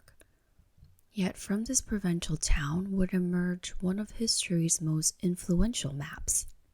The map itself was massive. It measured about 4.5 feet by 8 feet, approximately 2.4 meters by 1.3 meters. It was printed from 12 separate wood blocks, designed to be assembled into a large wall map that could be displayed in libraries, universities, or the homes of wealthy patrons. The printing represented a significant technical achievement. Each wood block had to be precisely carved, the printing perfectly aligned so the 12 sheets would fit together seamlessly. The map was also remarkably beautiful. Waldseemüller decorated it with elaborate borders, wind heads personifying the four winds, and two portraits at the top, Ptolemy on the left representing ancient geographic knowledge, and Amerigo Vespucci on the right, representing modern discoveries. This positioning was symbolic. A map bridged ancient wisdom and contemporary exploration. But it's the map's content that has puzzled historians for centuries. The Waldseemüller map shows Pacific Ocean, with the western coast of South America clearly depicted, separated from Asia by a large body of water. Look at that carefully. In 1507, no European had yet seen the Pacific Ocean from the American side. Vasco Núñez de Balboa wouldn't cross the Isthmus of Panama and sight the Pacific until 1513, 6 years after Waldseemüller's map was printed. How could Waldseemüller have known there was an ocean on the western side of the Americas? This is one of cartography's great mysteries. Several theories have been proposed, each with its strengths and problems. Let's examine them carefully. The first theory is that Waldseemüller was working from reports or maps that have since been lost. Early exploration was chaotic and competitive. Multiple expeditions were exploring the Caribbean, the coast of South America, and Central America. Ships returned to Spain and Portugal with information that was sometimes kept secret for commercial or political reasons. Perhaps some explorer had made it further than we know, had perhaps sailed across South America, or obtained information from indigenous people about the ocean to the west. There's some plausibility to this. The Spanish were intensely interested in finding a western passage to Asia. That had been Columbus's original goal. Multiple expeditions were probing the coasts of the New World, searching for straits or passages.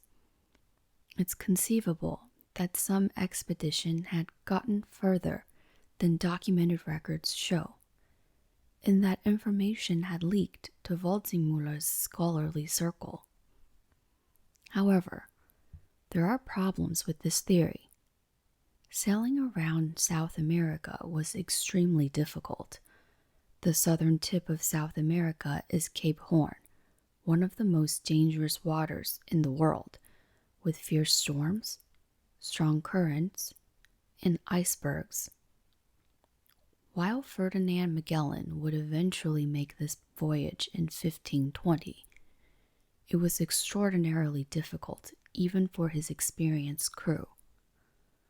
An earlier undocumented expedition succeeding at this seems unlikely.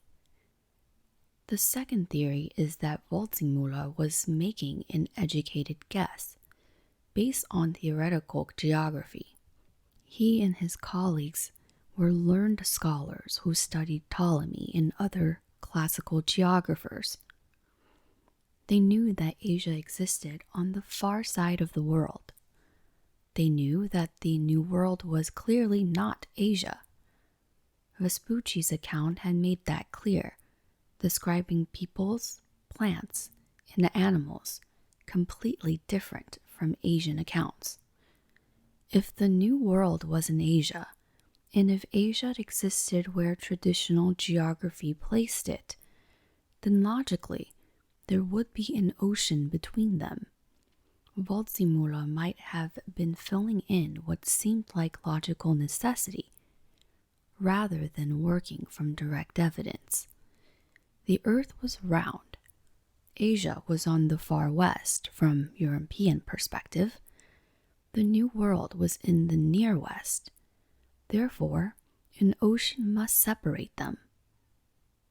This theory is intellectually appealing. It credits Waldseemüller with sophisticated geographic reasoning. He was essentially making a deductive inference, given what we know about the world's structure. This is what must exist even though we haven't seen it directly. And he would have been right. There is indeed an ocean there. But here's where things get interesting. The Pacific Ocean on Waldseemüller's map is too narrow. He shows the distance between America and Asia as much smaller than it actually is. This suggests he wasn't just making a logical inference, but was also trying to reconcile his map with prevailing beliefs about the Earth's size and distributions of continent. Renaissance geographers following Columbus generally believed the Earth was smaller than it actually is. They thought Asia extended much further east than it does. This meant they expected the distance from Europe, sailing west to Asia, to be relatively short. Waldseemüller's narrow Pacific reflects these expectations. He's showing an ocean between America and Asia, but making it smaller than it actually is because he's working from incorrect assumptions about global distances. A third theory involves information from Asian sources. By 1507, Portuguese explorers had reached Asia by sailing around Africa. They had access to Asian maps, geographic knowledge, and maritime charts. Could information about the Pacific have reached European cartographers through these channels? This is intriguing but problematic. Asian maps of the period did show the Pacific Ocean. Chinese, Japanese, and Southeast Asian mariners were familiar with it. But getting that information from Asia to Europe, then to a small scholarly circle, and having it appear on Waldseemüller's map by 1507 will require remarkably rapid information transfer. Not impossible, but the timeline is tight. There's also the question of how such information would have been interpreted. Asian maps use different conventions, scales, and orientations. Does European maps? Translating information from Asian cartographic traditions into European ones would have been challenging. Misunderstandings and errors would be inevitable.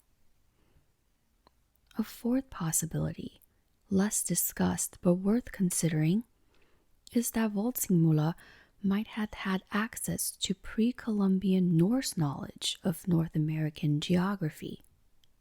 The Vikings had explored North American coasts around 1000 CE, establishing the settlement at Lanceau Meadows in Newfoundland.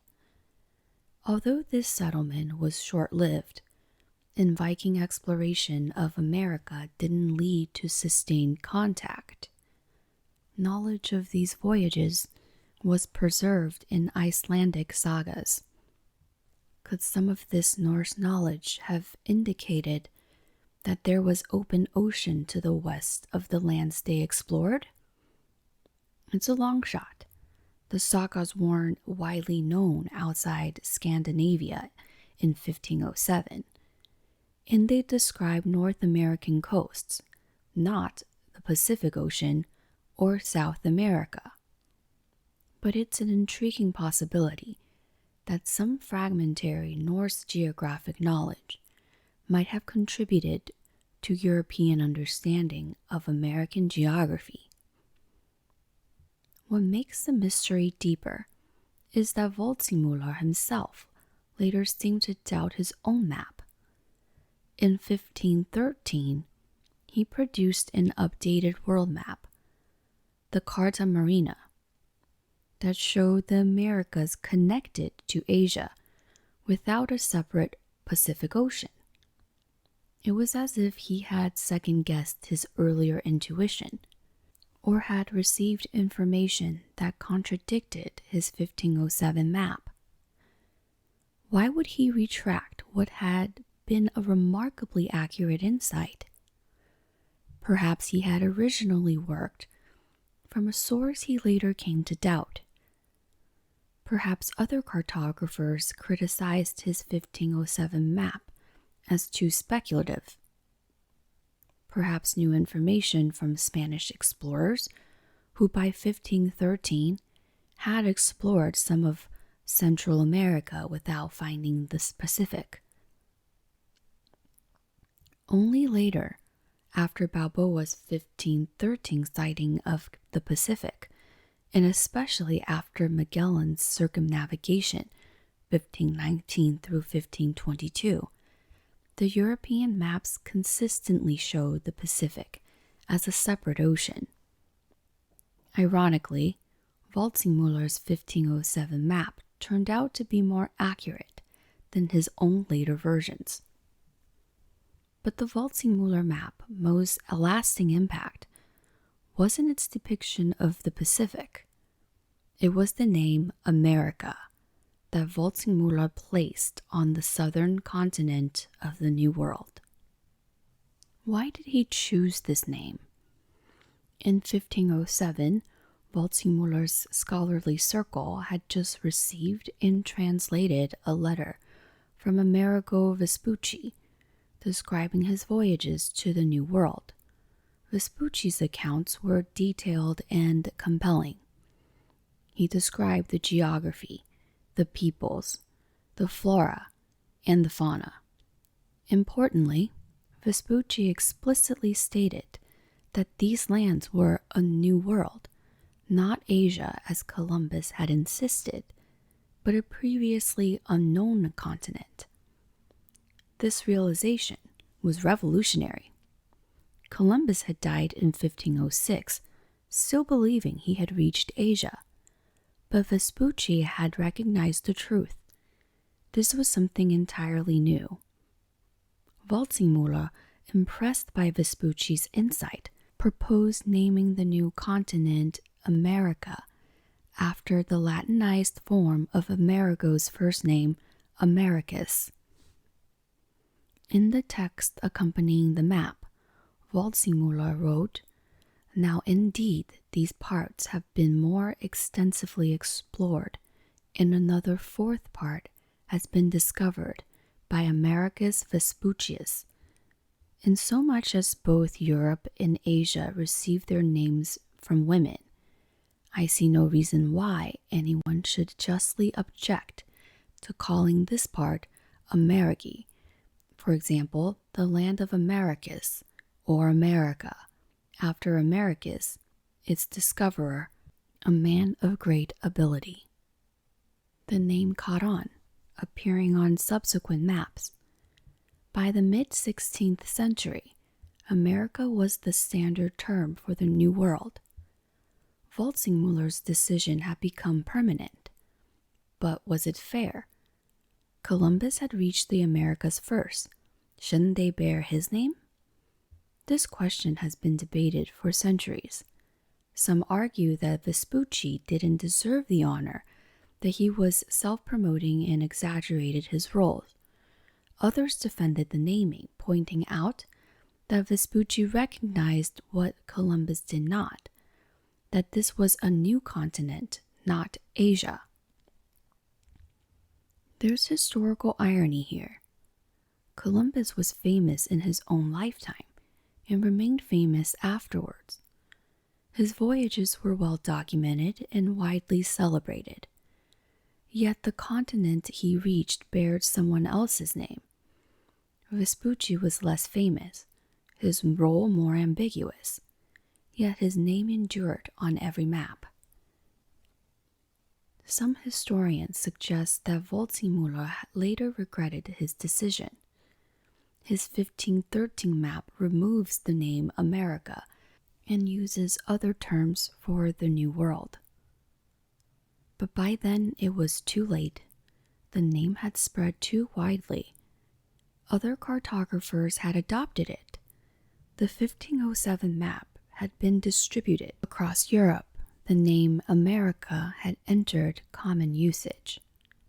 The Waldseemüller map is also famous for nearly being lost to history. The map was printed in approximately 1,000 copies, intended for wide distribution. But over the centuries, almost all copies disappeared. Paper maps are fragile. They tear, fade, and are thrown away, or are destroyed in fires or wars. By the 19th century, no copies of the 1507 Waldseemüller map was known to survive. Then in 1901, a German scholar named Joseph Fischer discovered a copy in the library of Wolfvik Castle in southern Germany. It had been there for centuries, unknown to the wider world.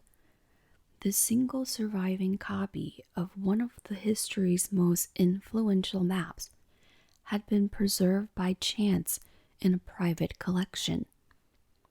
The discovery caused international excitement.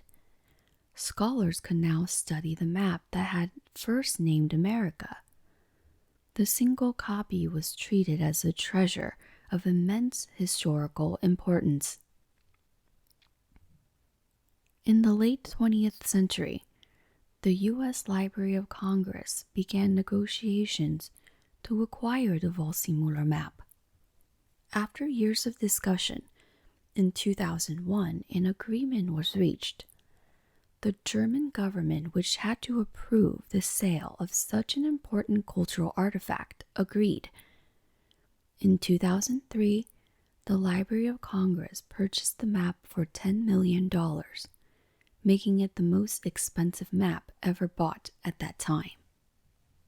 The map now resides in Washington, D.C., displayed in a specially designed case that controls light, temperature, and humidity to preserve this irreplaceable document. Visitors can view the map that first gave America its name, seeing Waldseemüller's vision of a world that was still being discovered. Looking at the Waldseemüller map today, we see both the achievements and limitations of early 16th century cartography. The Old World, Europe, Africa, and Asia, is depicted with approximately correct positions. The New World's eastern coast is beginning to take recognizable shape, though many details are wrong or vague. But there are also wild inaccuracies. The scale is distorted, distances are wrong, proportions are skewed. Entire regions are simply invented or misplaced. The Pacific, though shown, is far too narrow. The shape of South America is only approximately correct. North America barely appears, shown as a small separate landmass not clearly connected to anything. Yet this map changed history. Not because it was perfectly accurate, it wasn't, but because it represented a leap of understanding. Waldseemüller and his colleagues recognized that the world was larger, more complex than ancient geography had suggested. They were willing to name a new continent, to imagine oceans not yet seen, to create a map that went beyond confirmed knowledge into informed speculation. And sometimes, informed speculation turns out to be correct. Waldseemüller speculated that there was an ocean west of America. He was right. He speculated that this ocean separated America from Asia. He was right. He gave the New World a name that stuck. That name endures. The mystery of how Waldseemüller knew or guessed about the Pacific reminds us that historical knowledge was often fragmentary, uncertain, and mixed with speculation. Cartographers of this era weren't just recording what was known, they were making informed guesses, applying theories, and sometimes making creative leaps. Some of these leaps turn out to be correct, others didn't. But each map was a step towards more complete understanding, a contribution to the cumulative human project of mapping our world. Both the achievements and limitations of early 16th century cartography. The Old World is depicted with reasonable accuracy. Yet this map changed history. By naming the New World America, Waldseemüller influenced how the entire Western Hemisphere would be known. The name caught on, appearing on subsequent maps and eventually becoming standard. Columbus may have reached the America first, but Amerigo Vespucci names endure because of this single map. The mystery of how Waldseemüller knew or guessed about the Pacific reminds us that historic knowledge was often fragmentary, uncertain, and mixed with speculation. Cartographers of this era weren't just recording what was known, they were making informed guesses, applying theories, and sometimes taking creative leaps. Some of these leaps turn out to be correct, others didn't, but each map was a step towards more complete understanding. The Zeno map and the Phantom Islands.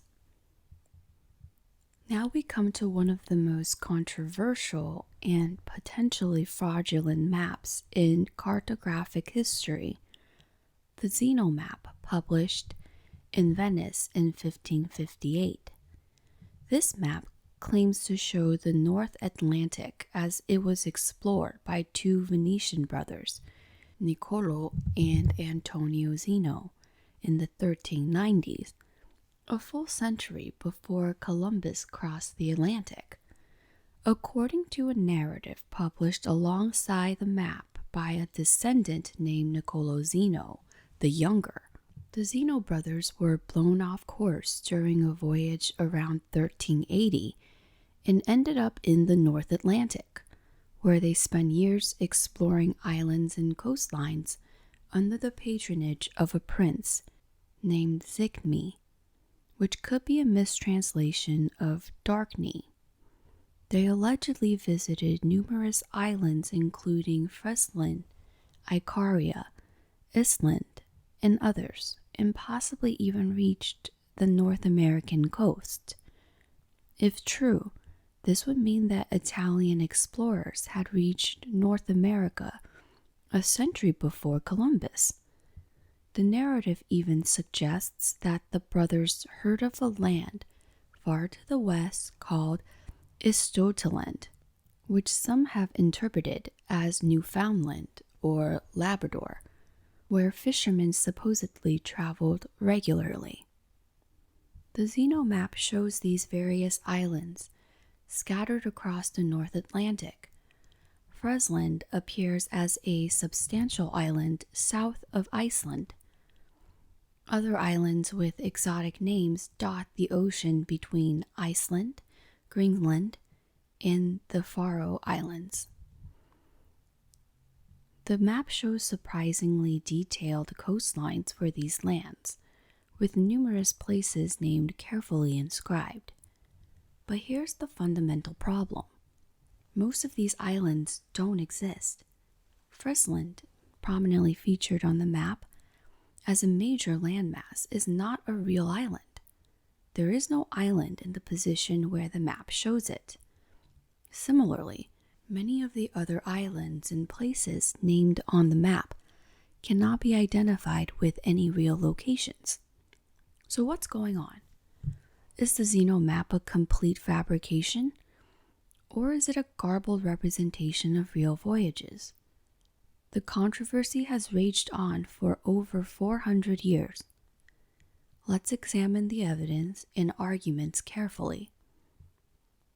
The suspicious circumstances begin with the map's sudden appearance in 1558, more than 150 years after the alleged voyages.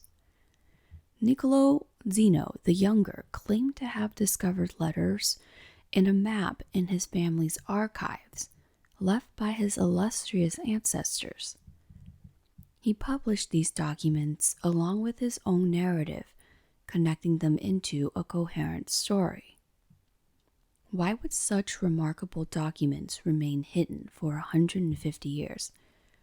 Niccolo the Younger explained that the material had been damaged and partially destroyed when he was a child, and he had only later realized their significance and attempted to reconstruct them. This explanation raises immediate red flags for historians.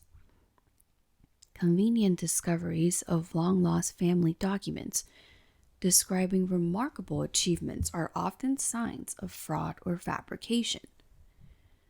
The timing of the publication is also suspicious. In 1558, Venice was in decline.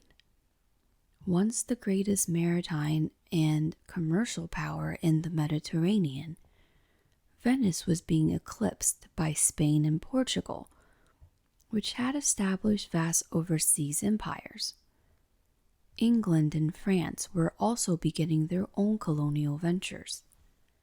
There would have been considerable motivation for a Venetian to discover documents proving that Venetian explorers had reached the New World before anyone else, restoring some glory to the Republic. The language and style of the narrative have also been questioned extensively. Some scholars argue it contained anachronisms, words and concepts that wouldn't have been used in the 1390s, but would make sense for someone writing in the mid-16th century. The geographic knowledge displayed sometimes seems too advanced for the 14th century, but would be appropriate for someone in the mid-16th century who had access to contemporary maps and exploration accounts. The map itself presents problems. Some of the place names appear to be garbled versions of names that would only become known later. Some features seem to be distorted versions of real geography from different regions, combined together in impossible ways. The level of detail for some area is suspiciously high. How would 14th century explorers have mapped coastlines so precisely? However, defenders of the Zeno map point out that parts of the narrative and map could be based on genuine information, even if other parts are confused or fabricated. The North Atlantic in the 14th century was being actively explored. Norwegian settlers inhabited Greenland. Norse sailors traveled regularly between Norway, Iceland, and Greenland. English and Basque fishermen were venturing further into the Atlantic. It's entirely plausible that Venetian sailors could have been caught up in this world of North Atlantic seafaring. The mysterious Prince Zygny has been the subject of much speculation. Some researchers have suggested this might be a corruption of Sinclair, referring to Henry Sinclair, Earl of Orkney, who ruled from 1379 to 1400. Sinclair was known to have sponsored maritime expeditions and had connections to both Scandinavia and Scotland. Could the Zeno brothers have entered his service? If Zygny is Sinclair, then some aspects of the narrative become more plausible. Sinclair did control territories in the North Atlantic. He did sponsor voyages. He would have had the resources to support explorers. Some researchers have even suggested that Sinclair himself voyaged to North America, bring the Zeno brothers along, though evidence for this is thin. Attempting to identify the real locations behind the map's phantom islands has become something of a scholarly obsession. Could Friesland be a misidentification of some real place? Several candidates have been proposed. One theory suggests Friesland might be confused representation of the Faroe Islands, perhaps combined with reports of Iceland or other North Atlantic islands. The Faroe Islands are a real archipelago between Iceland and Scotland. If reports of the Faroes were garbled or misunderstood, they might have been depicted as a single large island in the wrong location. Another theory proposes that Friesland might represent a misplaced Iceland, or perhaps a duplicate Iceland. Sometimes early maps would show the same place twice, if cartographers received conflicting reports about its location. This duplication of geographic features is common in early cartography. Yet another possibility is that Friesland represents a temporary island that no longer exists. Volcanic activity in the North Atlantic occasionally creates temporary islands. In 1963, the island of Surtsey was born from volcanic eruptions off the coast of Iceland. It still exists today, but other volcanic islands have emerged and then eroded away or subsided back beneath the waves. Could Friesland have been such a temporary island, existing in the 14th century, but gone by the time later explorers looked for it? This theory is intriguing, but problematic. Volcanic islands typically form near known volcanic zones, Iceland, the Azores, etc. The location known for Friesland isn't near any active volcanic areas, and even if such an island had existed, it would need to have disappeared without leaving any trace. No shoals, no underwater volcanic structure, nothing. While not impossible, this seems unlikely. Some researchers have attempted to correlate other locations on the Zeno map with real places. Icaria might be a garbled reference to Iceland. Estland could be Estonia, though its position on the map makes no sense if that's the case. Or it might be a corruption of Shetland, the island group north of Scotland.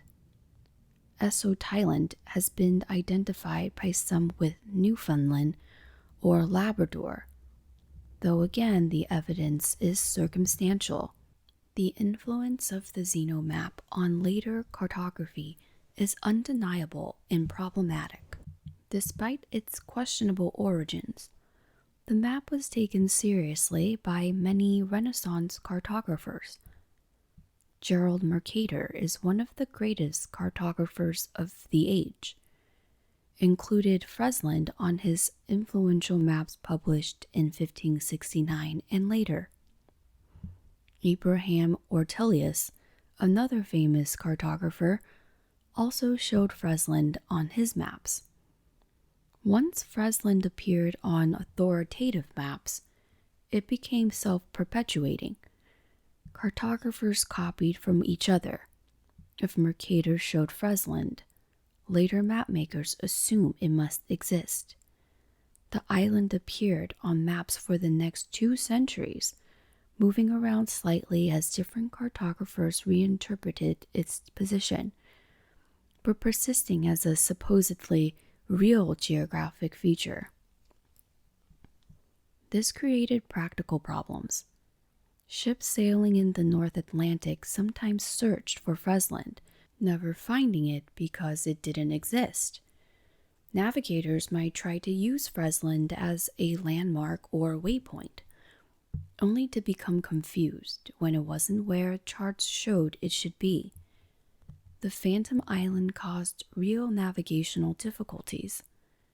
Only in the 18th century, as more systematic exploration of the North Atlantic revealed that no such island existed, did Friesland finally begin to disappear from maps. Even then, some cartographers were reluctant to remove it, wondering if perhaps it had been destroyed by volcanic activity or been incorrectly positioned rather than completely fictional. The Zeno map spawned or perpetuated numerous other phantom islands that haunted Atlantic charts for centuries. The Isle of Brazil, or High Brazil, appeared on maps west of Ireland, a mythical island said to appear only once every 7 years, shrouded in mist.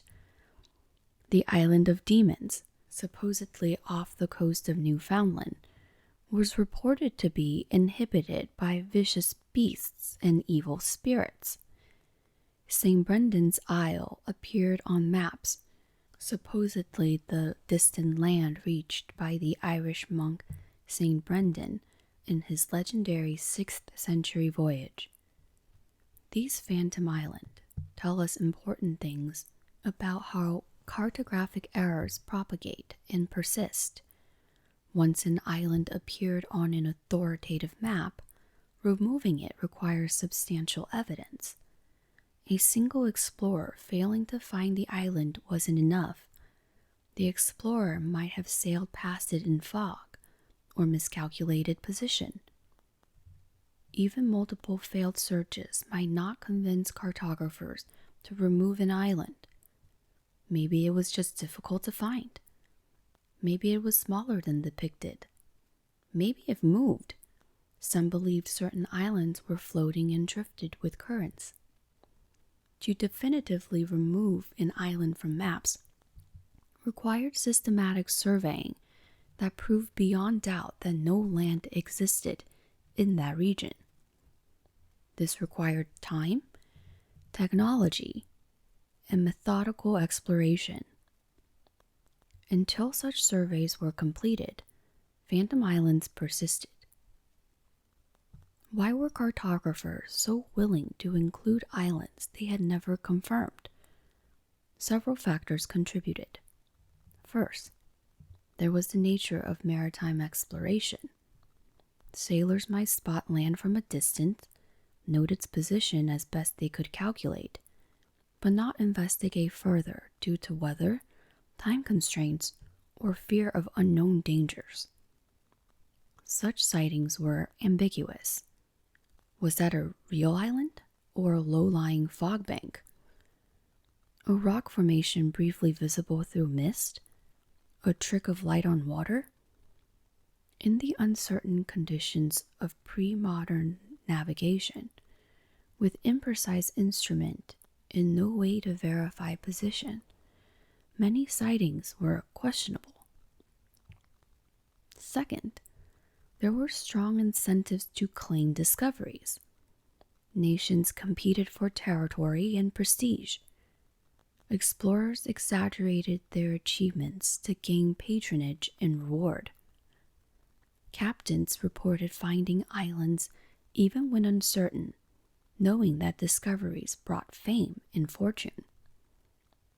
These reports then made their way onto maps, with cartographers having no way to verify their accuracy.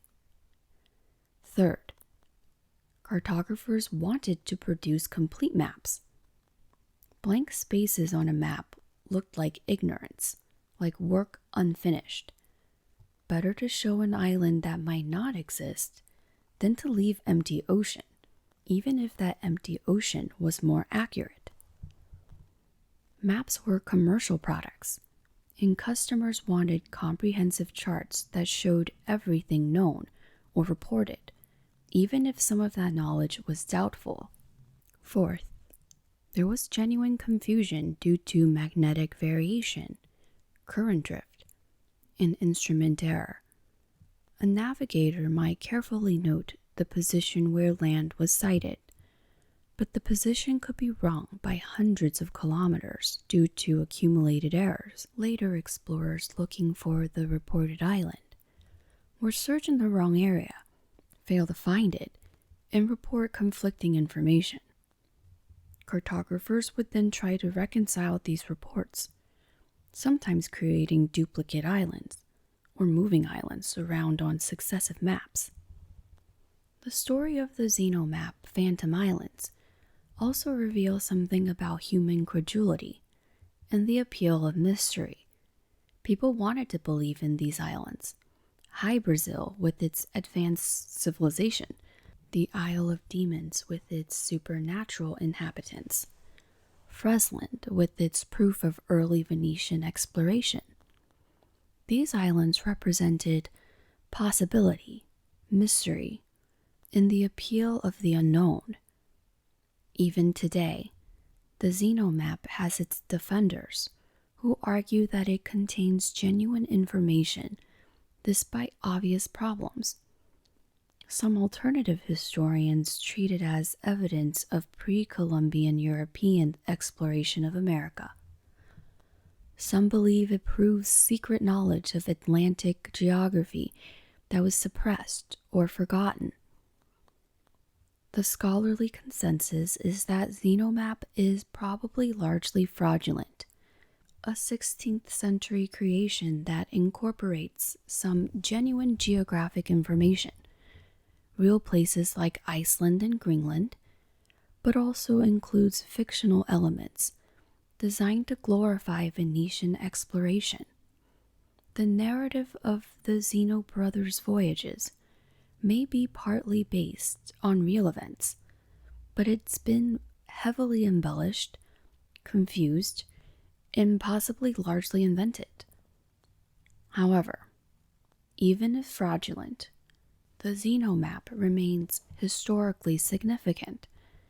It influenced centuries of cartography.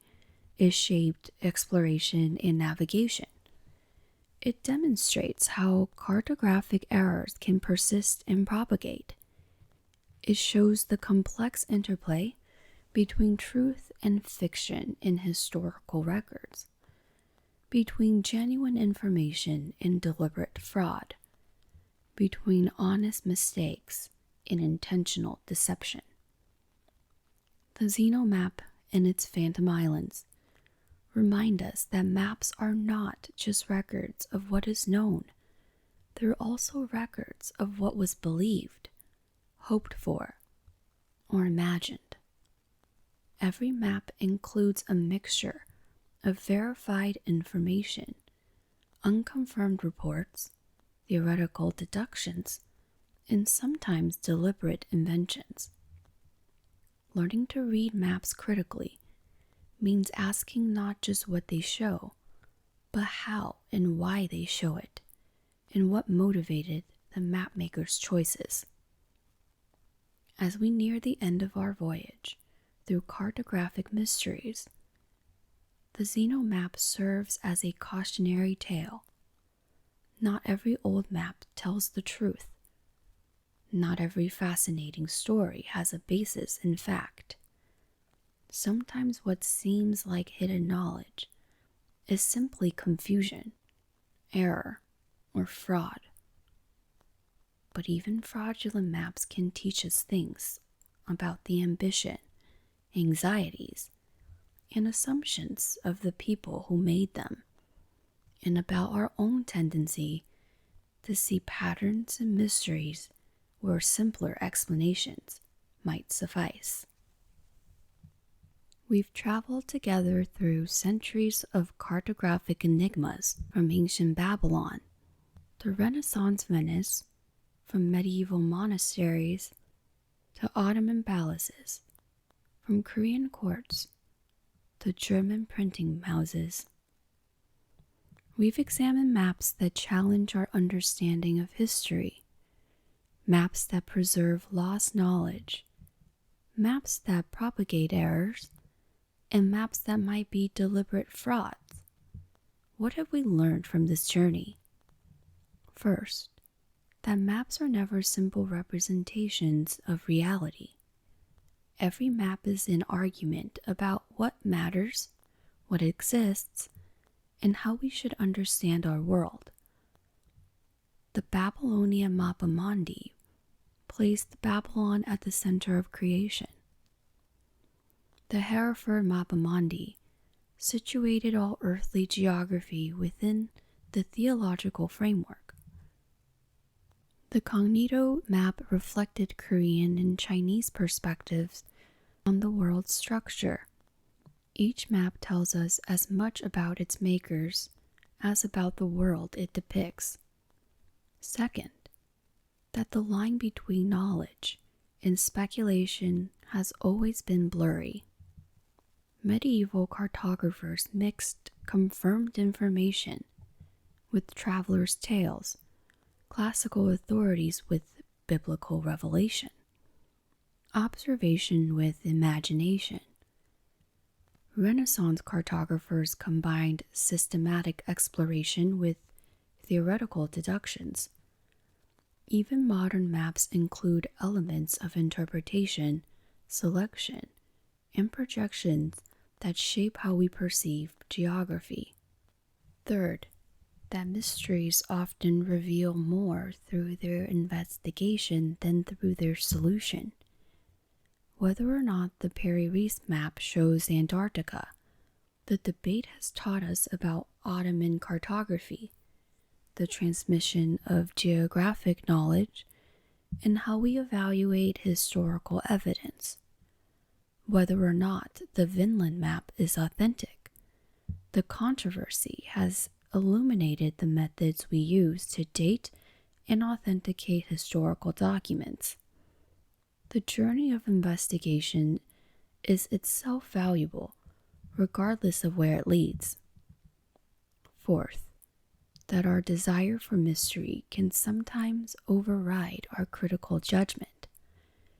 It's exciting to imagine ancient civilizations mapping Antarctica, Chinese explorers reaching America before Columbus, or medieval Venetians exploring the New World. These stories appeal to our sense of wonder, our belief that history holds secrets waiting to be discovered.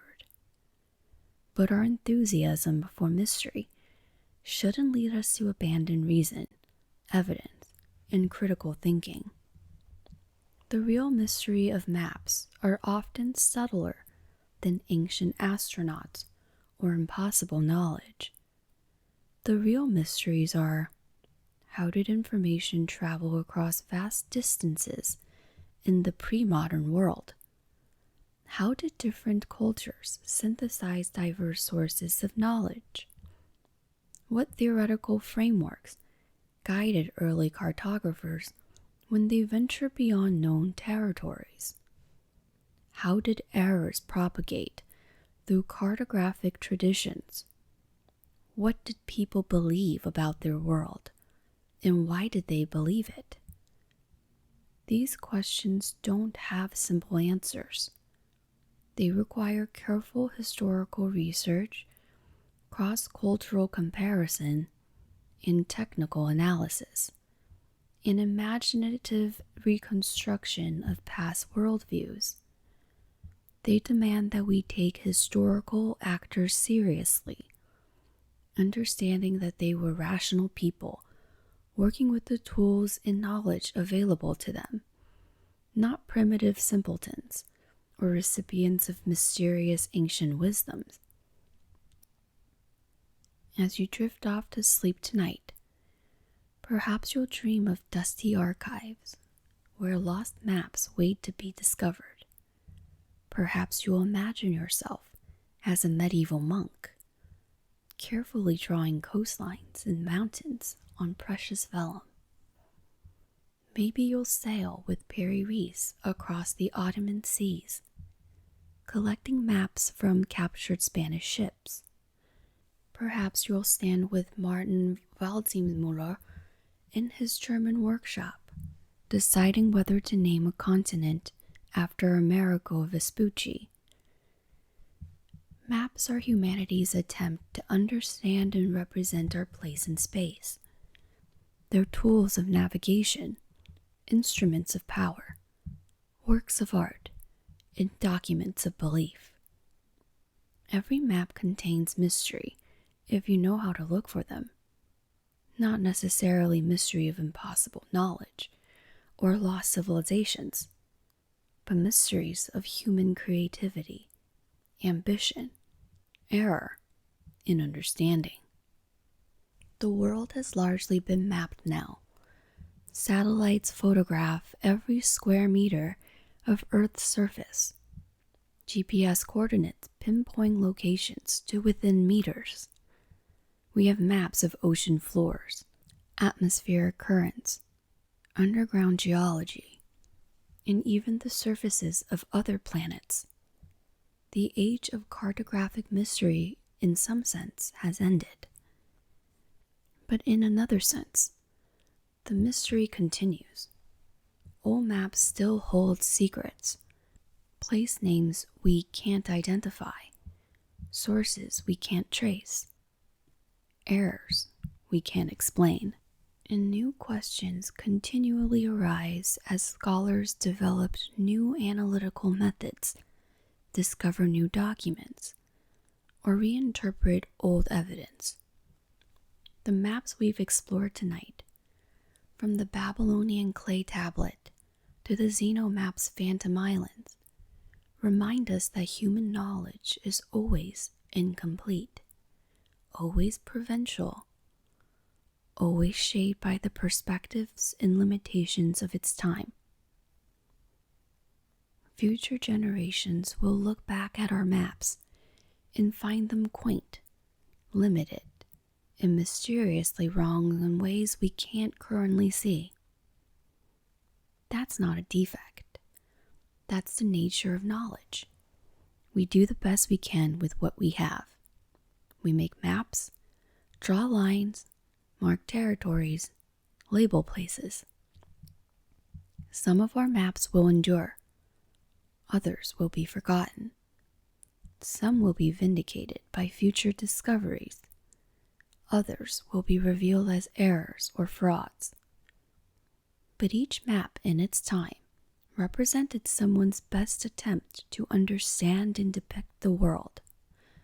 That effort deserves our respect, even when the results contain mistakes. The medieval monk drawing monsters at the edge of his world wasn't silly. He was working with the best information he had. The Renaissance cartographers placing phantom islands in the Atlantic wasn't lazy. He was trying to reconcile conflicting reports. The Ottoman admiral claiming ancient sources wasn't a fraud. He genuinely believed he was preserving valuable knowledge. We honored these cartographers not by credulously accepting their maps as containing hidden truths, but by taking them seriously as historical documents, worthy of careful study and thoughtful interpretations. The mystery of maps isn't that they contain impossible knowledge. The mystery is that they exist at all. That humans have always felt compelled to draw lines on parchment, to mark territories, to imagine what lies beyond the horizon. As our 3 hours together come to a close, perhaps you'll carry with you a new appreciation for the old maps you might encounter in museums, in books, on classroom walls. Look at them not just as pictures of places, but as windows into past ways of knowing. Ask what the cartographers chose to show and what was left out. Wonder about the sources consulted, the assumptions made, the knowledge preserved, and the knowledge lost. And remember that every map, ancient or modern, is ultimately a mystery, because every map is an attempt to reduce the finite complexity of our world to lines on a page, and something is always lost in that translation. The mystery isn't what the map hide, but what they reveal about the endlessly fascinating human attempt to know, to understand, and to navigate our strange and beautiful world. Sleep well, and may your dreams be filled with uncharted territories, mysterious coastlines, and the gentle rustle of ancient maps unfolding their secrets beneath your fingertips. The world is vast, history is deep, and there are always new mysteries waiting to be explored. Rest now, and tomorrow perhaps you'll look at the world with newly opened eyes, seeing the layers of understanding, misunderstanding, discovery, and inventions that have gone into mapping the ground beneath our feet. Good night, and safe travels through the landscapes of sleep.